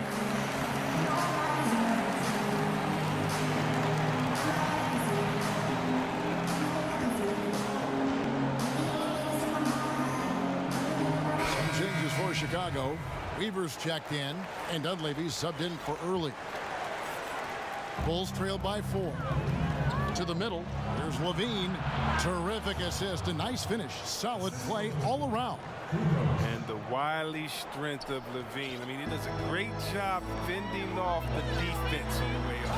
And guys, right now, the defense mentally not there. Can't afford too many of those in a close game like this. Yeah, Jay, you're right. Almost a free run for him there. Well, I know he's not the #1 priority for the defense, but they still got to give him some attention, guys. Important points there. Got him on a nice play, getting the ball inside and right to the bucket. Lakers have gone 6 of 8 on field goal attempts in the third. A 75% clip. Well, he caught him in stride with the lead pass. Now that was time. And Levine throws it down. And this gets the team fired up. Levine is an energizer who enjoys dropping the hammer on the drive. Pass to Francis. He kicks to Webb. To the inside. Healy. There's the killer two-handed slam. Oh, terrific pass. That shot's a lot easier after an assist like that. Bulls trail by 4. Passes it to Weaver. Francis grabs the board. Lakers have gone 8 of 10 shooting here in the second half. Very strong. Webb the pass to Francis. Now Ingram to the paint. Healy laid in with a nice touch off the glass. And the Lakers lead by 6. And that's 10 straight points in the paint. The defense, nowhere to be found. The struggles this quarter continue. D's done a good job. Guys, this offense very effective. And guys, the defense has been no match. They've just picked them apart. Basket is good. He'll get a chance for one more at the line. And this has been a great job of just getting into the middle of that defense and really scoring effectively from the paint. Here's what the Lakers are going with right now.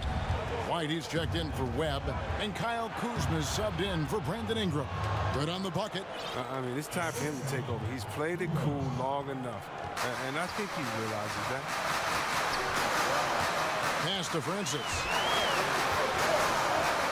Kicks to Kuzma. 1:06 left in the third, and it goes down 2 points. White's got the lead up to 9 now for the Lakers. Timely passing leads to assists, and that's been the recipe for success. The drive by Schroeder. Carter on the wing. Inside, and he jams it with authority. And if that doesn't get them fired up, guys, nothing will. Greg, just what the doctor ordered, huh? Some high-flying annex to narrow the deficit. Give the loose D an assist on that one. Get a body on him. Hart, he's checked in for the Lakers. Time called here. The Bulls decide to talk it over.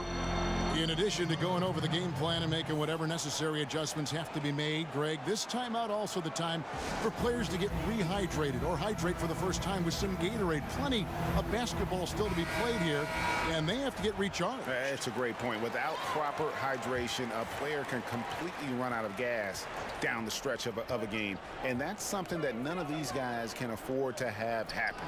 If you're going to battle all the way to the finish, you have got to be hydrated. A slight advantage for them in the rebound department, but that oftentimes is all it takes. And guarding him on the perimeter isn't a priority for them right now, but if this continues, it will be. Out of bounds, the Lakers will take possession. The defense had nothing to do with that turnover. They're just fortunate. That's just plain sloppy pass. 24 seconds left to play here in the third. Now here's Schroeder. He's got 9.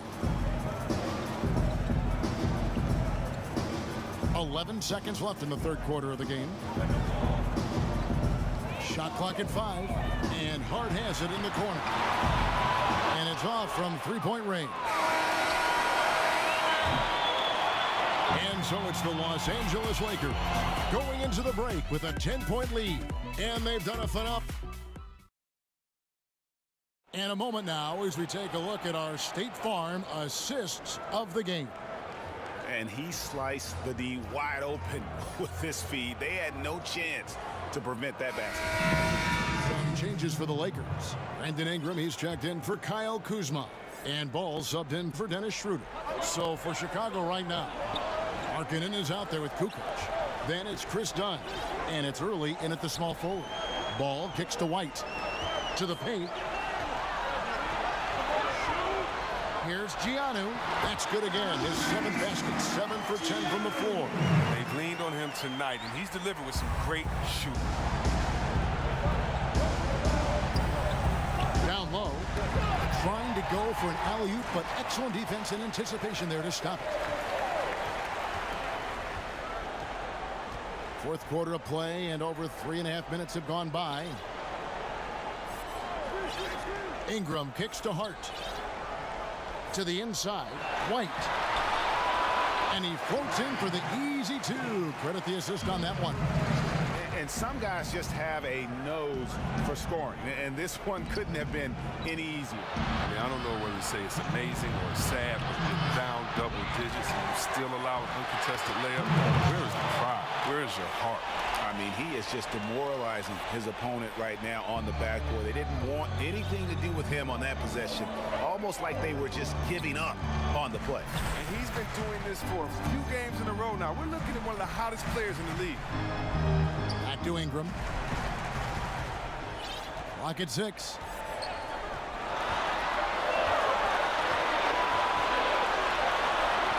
And that one comes up a bit short. Bulls trail by 10. Kukoc kicks to Dunn. Shot from 16, and he knocks down the jumper. You at least got to honor Dunn's J. I mean, he's more than capable of sinking it in from those in-between spots. For Los Angeles, they've gone 7 of 13 from the field here in the fourth. And Los Angeles with some changes. Kyle Kuzma comes in for White, and Dennis Schroeder subbed in for Lonzo Ball. Knocked loose. Here's Giannou again with the block. A defensive stalwart so far. That's 6 blocks. Greg protecting the rim. Love the hustle. And just great offensive execution by both sides, leaving nothing on the table. Well, yeah, you want to save your best for last. The guys on these teams know that. And Kuzma slams it in.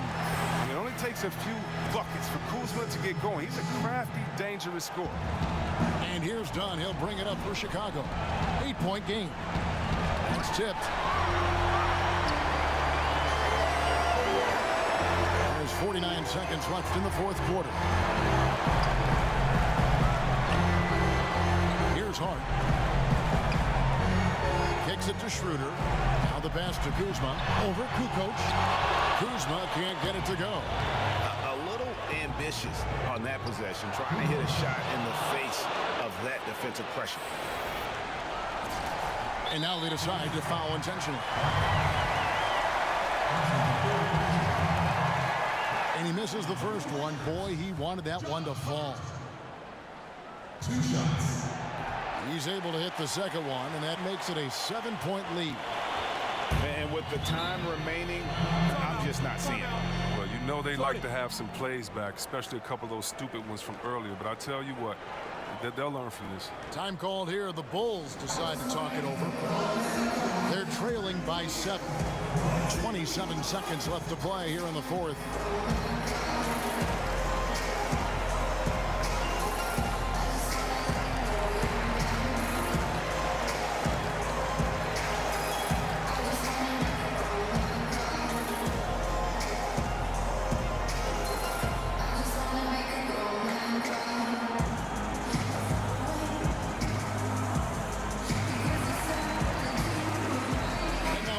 For our Jordan player of the game, Brandon Ingram. And to me, the best part of his game has been the work he's done inside. I mean, slashing, driving the lane, attacking the basket at every chance. When he's had an opening, he's taken it. The better he played, the more these fans got revved up. And that continued to play out over the course of his amazing performance. And when he gets in his head that he's going to get to the basket, very little you can do defensively. Had to foul him on that occasion to stop the clock. That's the enemy in this situation. Second one is good. Both at the line. It's a 6-point ball game. Good lead gets even better with excellent work at the stripe. Chicago calls timeout. They're down by 6. 17 seconds left in the fourth quarter. What's your take, guys? And they still got a little time to play with, so a 3 and a quick foul would make things interesting. And they can't waste any time. They got to get a 3 right off the inbound. Good! And now they trail by just 4. Oh, look at the soft touch on the teardrop. And they stop the clock as soon as they can with the intentional foul. He hits the first one, and that puts them up by 5. And he hits both free throws here. So now it's a 6-point ball game. He's stepping to the line knowing he has a chance to seal the deal, and he doesn't. Here's Potter. No good from outside. Got the defender off his feet with the pump fake, but couldn't knock it down. And an intentional foul right there. Shooting for Los Angeles, Dennis Schroeder, taking 2 shots. He hits the first one, and so the Lakers take the win. Some good competition, but the hometown advantage.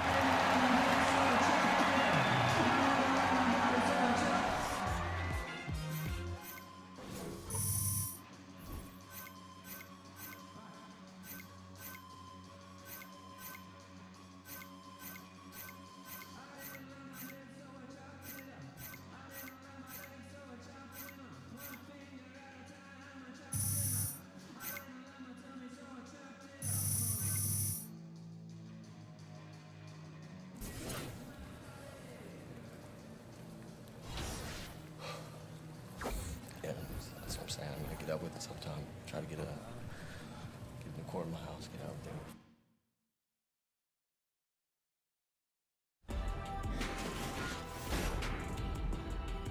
The 2K Sports pregame show. Good evening, sports fans. This is 2K Sports. Ernie Johnson, Shaquille O'Neal, Kenny Smith. Tonight, it'll be the Portland Trail Blazers up against the Chicago Bulls. Looking at the Bulls, they look at this as a great chance to grab another road win. They know they're the better team and come into this matchup confident and ready to take care of business. And a moment to talk about an interesting progression in tech.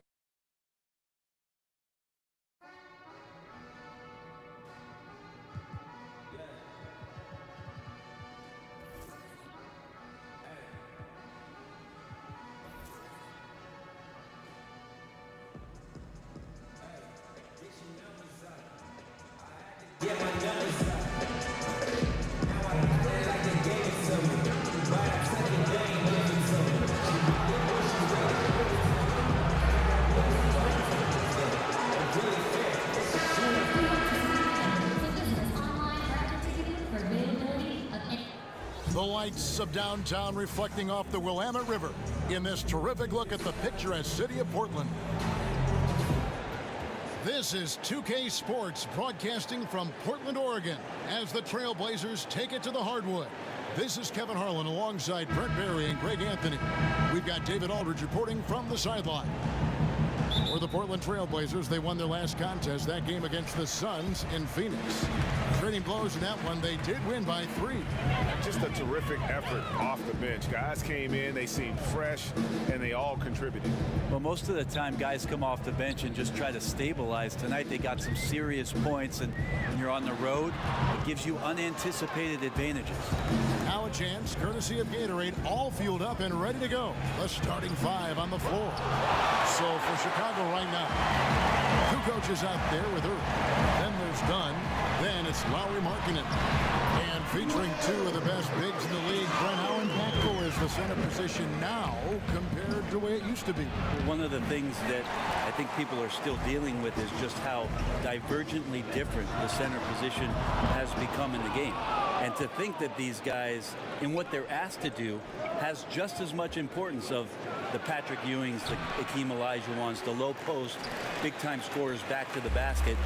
The modern-day center, Kevin, isn't doing that. It's a roll to the basket, rim protection game, and there are some elite ones doing it now. Wired a little bit differently than guys of the past. They have to be. On top of that, some of the teams are even asking those players, obviously, to step out and shoot the three-point shot. So modern-day game, modern-day play. Chicago shooting their first free throws of the game right now. Kukoc hits them both.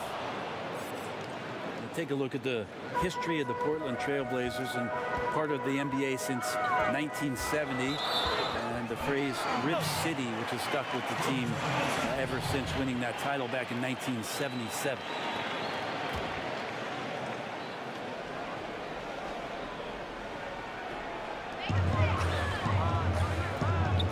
Here's Gibbs. Dunn covering.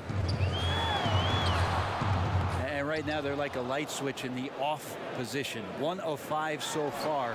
Not an ideal start. The Bulls have gone 0 of 3 from the field to start the game. And he lobs it up toward the rim. Hammers the alley-oop through.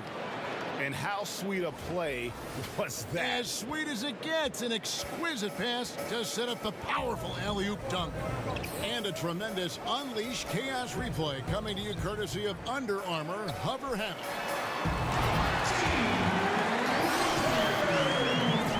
Just about 2 minutes into the game, first quarter of basketball.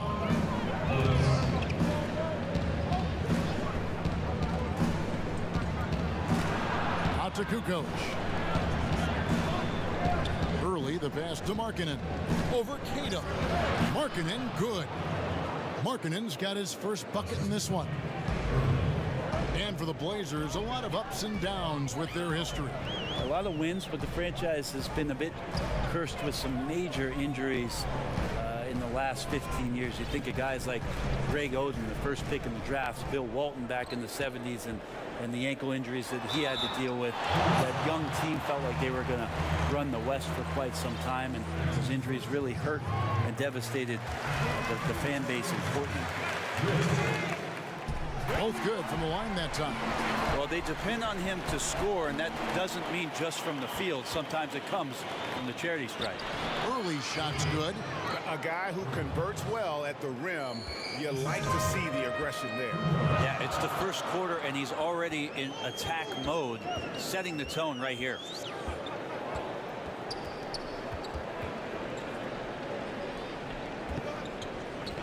Spellman, guarded by Kukoc, 6 to shoot. Releases from 15, and the shot clock expires. 24-second violation. And for a look at how the competition stacks up right now. These, the new power rankings, they tell a great story. Taking a look at Boston. They're gaining on some of the teams above them, trying hard to crack into that top 5. And you know, right now for the Bulls, they've claimed the top spot because they've earned it. Some people say they're playing above their heads. I think we're just starting to realize how good this team is. Here's what Chicago's going with right now. Carter comes in for Lauri Markkanen, and Levine subbed in for Chris Dunn. Here's Winner. Uses the glass to finish the layup. And where's the help? Obviously, a missed rotation, something they're going to want to patch up. Well, you have to be able to trust each other on the defensive end of the floor. Otherwise, the whole thing is just going to crumble. This one for 3. Kukoc grabs the miss. The Bulls have gotten just 3 of their first 9 shots to go down in this game. It's hauled in by the Trailblazers. This their first chance to take a look at the Bulls this season. Interconference showdown. You love to see clubs that don't play each other often go head-to-head. Well, they'll meet twice this season tonight, the first matchup, so hard to know exactly what to expect. So it's Portland now, after the miss from T, and they take the lead.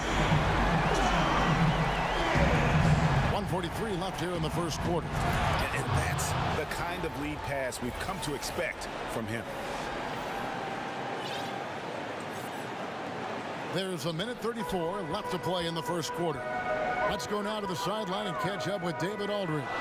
Well, I was able to talk with the head coach of the Blazers for a minute.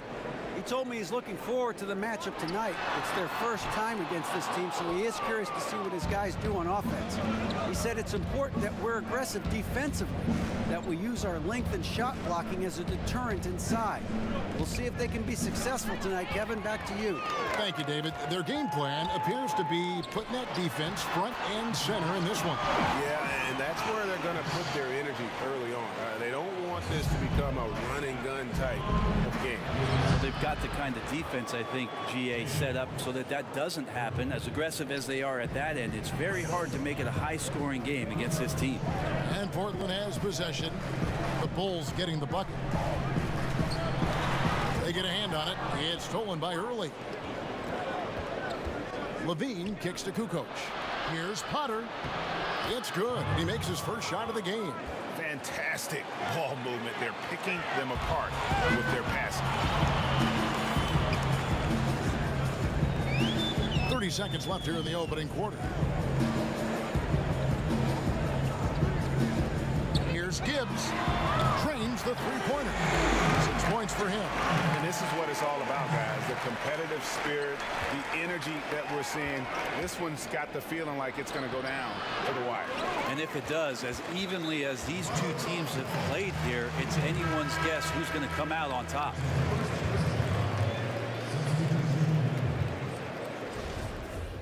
Chicago ends up going with the new group.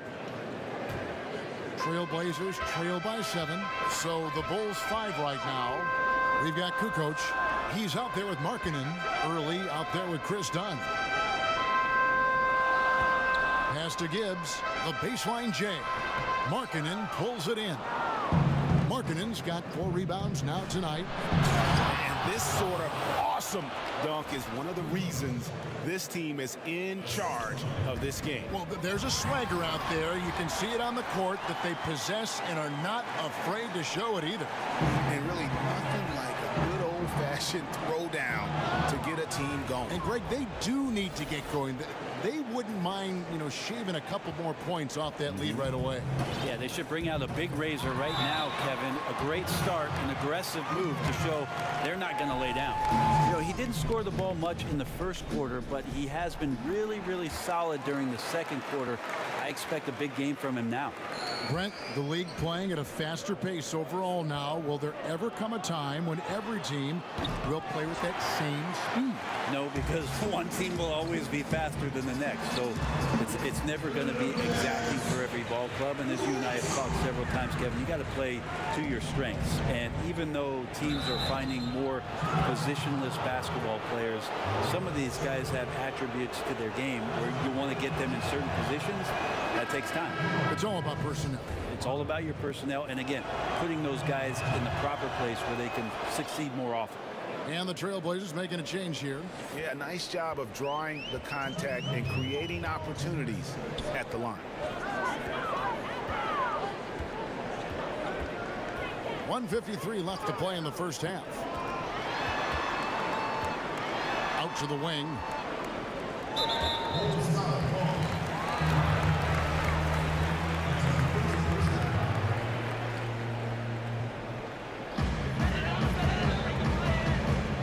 Gibbs.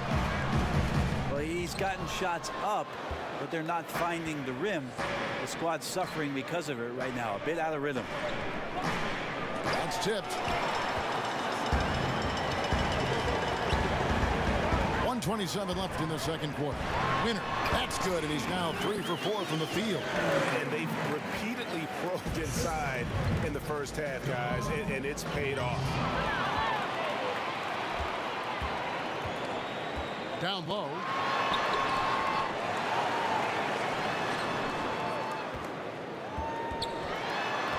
Witt. He's guarded by Markkanen. Down to 5 on the shot clock. Here's Witt. Second chance shot, and the layup is good. Now just a 2-point Bulls lead. And started hot, and he's only gotten harder. 47 seconds left in the first half. Kukoc for 3. No good there. Now the Trailblazers take it the other way. Dunn passes to Kukoc. Dunn kicks to Kukoc. Good ball movement here by the Bulls. Here's Potter. And that's going to be goaltending, guys. So that's a free basket right there. Just barely too late and catches it on the way down. He's already in the air there, committed, so can't fault him for going for the block. Carter, he's checked in for the Bulls. Zach LaVine comes in for Dunn. We've got 13 seconds left to play here in the half. Tatum, and he banks in the layup. Coaching staff high-fiving themselves there, watching that team move the ball around, doing whatever is best for the team.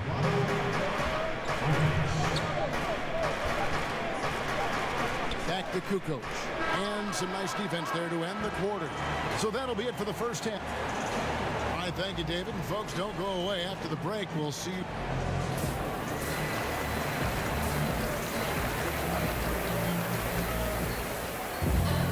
And if you're just joining us, we've played through the first half in a game that's been fairly even so far. Chicago leading. Here's the pass to Early. Inside. And for Chicago, they've got Markkanen. Kukoc is out there with Early. Then it's Chris Dunn. They should continue to get the ball inside. The defense struggling to contain them. Now here's Markkanen. Shooting foul as the whistle blows. He'll shoot 2 free throws. And Markkanen is skilled at drawing fouls once he establishes position. Uses that height to get the defense to commit. He hits both from the stripe. Looking comfortable there from the line. Knows he needs to come through for his team at the charity stripe.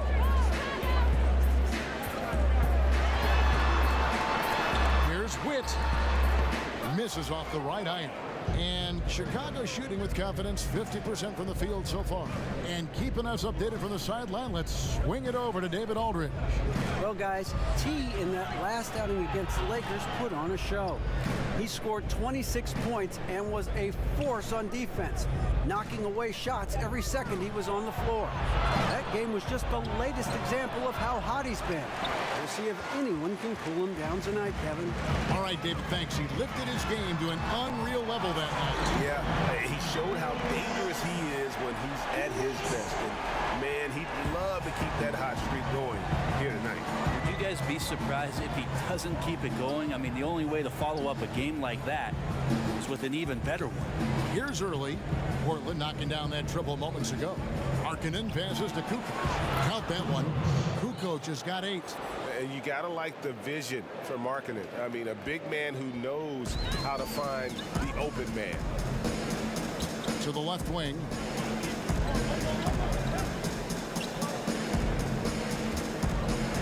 Pass to Gibbs. Here's Witt. Here's Winner. It's hauled in by the Bulls. Kukoc has got rebound number 5 here tonight. Goes back up. Markkanen can't get it to go. And they've only connected on 1 of 4 to start the half. Their offense is sputtering just a little bit here. Here's Gibbs. He's got 6, and it's out of bounds. Last touch by Dunn. Some changes for Chicago. Weaver's checked in, and Dawson subbed in for Early. And here are the Trailblazers now. They trail by 1. Passes it to Gibbs. Down to 5 on the shot clock. Here's Simon. And it's good from the elbow. Either side has relented a bit in this back-and-forth affair. And you can sense the energy in the building already as this game is starting to build towards having a terrific finish. Now here's Kukoc. And it's blocked. Shoots. A nice shot by Simon. And now a 3-point Trailblazer lead. And good passing, setting up a lot of these buckets right now, Kevin. That's been the key. Dawson the pass to Kukoc. Battles through traffic and lays it in. He's got 10. Got to give a ton of credit to the screener there. That was a perfect pick to give his teammate the space to knock down the shot. Pass to Winner. Floats one up, and he'll shoot free throws here. Clearly fouled on that shot that time, the whistle blowing. And Chicago called for the foul. Portland shooting their 6th and 7th free throw attempts tonight. And really, the form at the line all season has been terrific. 79% as a team. Now here's Kukoc. 10 points for him. Oh, and that one, no question, powered it down. Leaping ability is off the charts. Not the biggest power forward, but outstanding at rising up off the ground. The pass to Gibbs. Trailblazers moving the ball around.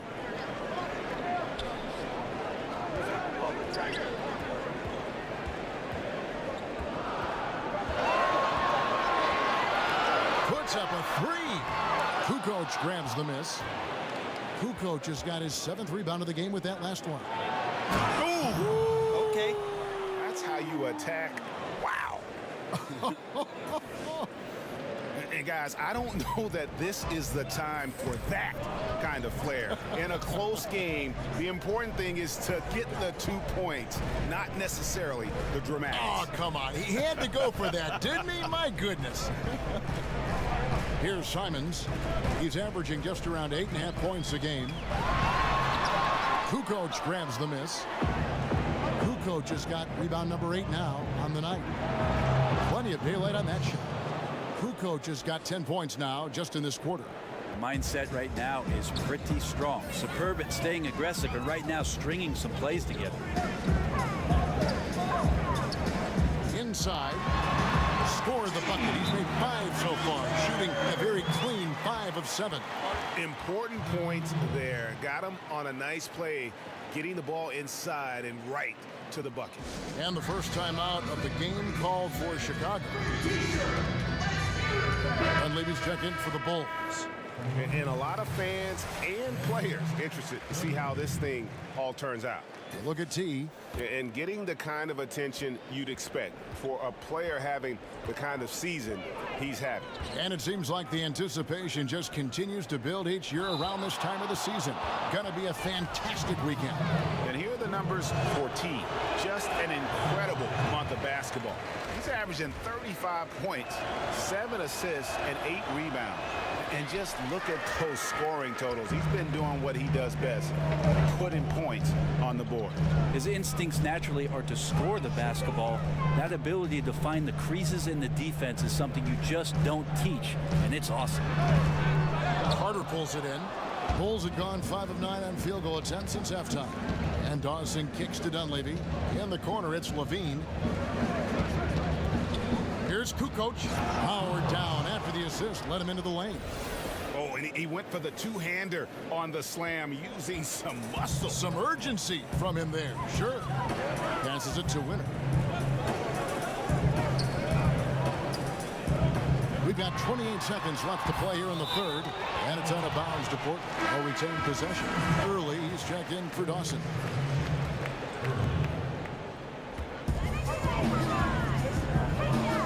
Winner by Kukoc. It's blocked by Kukoc. Early kicks to Kukoc. And oh boy, a lot of contact there, but he gets the call and will shoot 2. And missing opportunities here to extend that lead at the free throw line this half. That one misses, so he goes 1 for 2. To the middle. Here's Winner. And he could not get that one to go. Out of contact, and he'll go to the line for 2. This is his second trip to the free throw line. That free throw, no good. And the Bulls making a change here. Good on the second free throw. On the wing, Kukoc. That's in, coming off an assist from Dunn. 21 points for T. Defensively, this is what you know. He's coming off a hot game and looking to keep it rolling. And you could try to key in on him, but that's... And so it's Chicago with a 6-point lead at the end of the quarter. They're feeling very confident, shooting the ball with great efficiency and dictating the pace. Right back after this break. And a quick look now at the State Farm assist of the game. And he may not be known as a pass-first guy playing out of the 2-guard spot, but he shows here that he can dole out an assist or 2 when he needs to. Even though the position is called shooting guard, passing part of your responsibilities in today's game. Well, this has been a great contest so far. I imagine the fourth quarter could have even more action in store for us. And for Chicago, Dunn and Levine are the guard set. Carter out there with Kukoc. And it's early in at the 3 to the paint.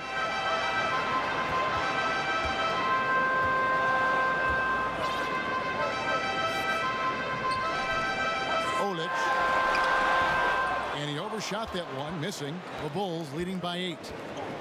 Levine kicks to Kukoc. To the wing right side. Here's Early. Another one falls for Chicago. And they're passing the ball very crisply here. 60 seconds off the clock here in the fourth. Pass to Gibbs.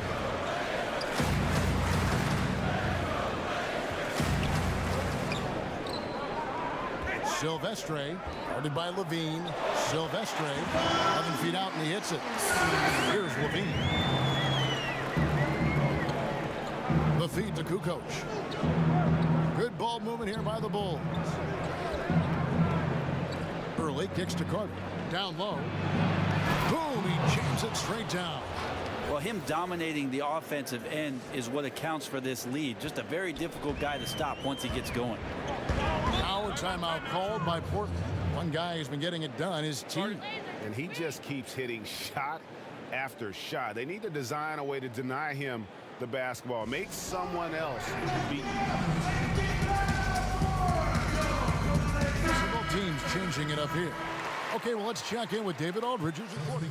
For a long time, the answer always seemed to be LeBron James. But it seems fair to ask now, who is the best single player in the NBA, in your opinion? LeBron James. Me too. Didn't you just say his name? I It was thought I on my did. frontal I was lobe thinking here. it, and I guess it came out. We have so many great superstars, but after last year, his 15th season, LeBron James performing the way that he did, carrying his team back to the finals, there's just no doubt amongst the peers, and we get a chance to watch him, Kevin. LeBron James is still the man in the NBA. Ditto. Outside Oakley. Right wing. Lock at 6. Cato. He's guarded by Markkanen. Second shot opportunity. Witt. Kukoc grabs the miss. Chicago leading by 14. Down low. And he makes it look easy, dunking it hard with one hand. Just increasing their advantage, and right now they're in a zone on both ends. Love their strategy, and they've been able to execute on it, building a huge lead. But they'll get another chance. They need this.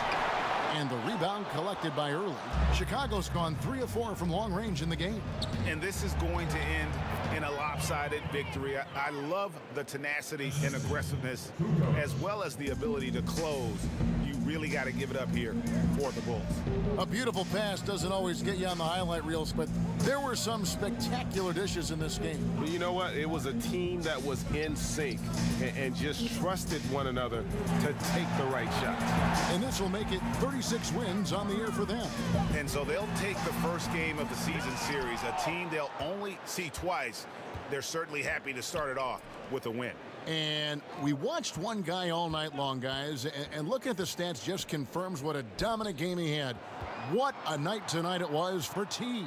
You have to love the way that he was closing out on defensive trips. He would always body up, and it's why he ended with so many boards. And saving their best for last. Tremendous run here to seal the win. And you could just see everything coming together like a perfect storm, and they just rolled on through. Here's Cato. Out of hand on it. And how about Markkanen using his size and reach on defense? Great timing in terms of being able to get up and block shots. I'll tell you, when you're the visiting team, it can be hard to maintain focus, but not tonight. Tonight they have stuck with what they do well, handling all the exterior pressure, and they're likely to come out on top here. Yeah, that's pretty much a perfect pass, and that's also alliteration. And he jams it with authority. And you can see it. They're in a nice rhythm in terms of shooting. It's been that way the entire second half. And then there's the other team. Can't say that about them. Big gap in the recent field goal percentage between these two squads. And so Chicago takes this one, and by a big margin. A resounding victory for them. And Greg in enemy territory, no less. That's exactly right. But with the way they...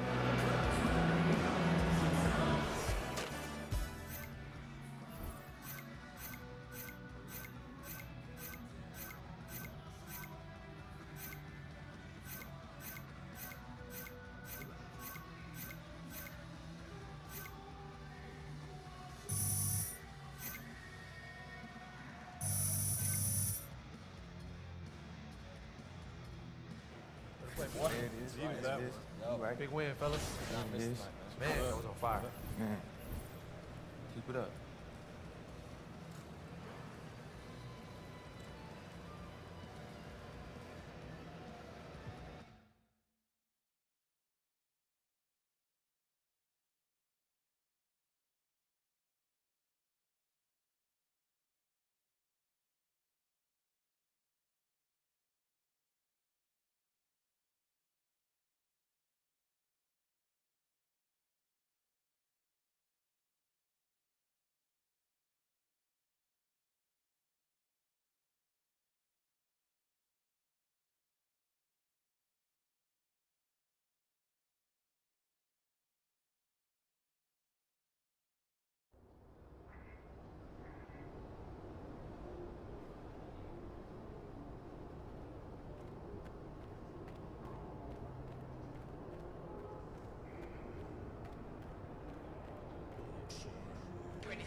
Welcome to the booth bar. Can I help you decide on anything?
Appreciate the time. Thanks again, Jesse.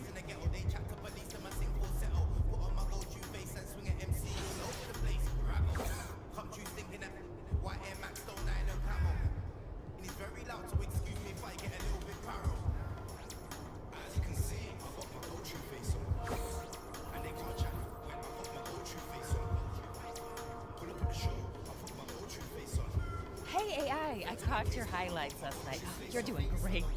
Thank you so much, Jesse.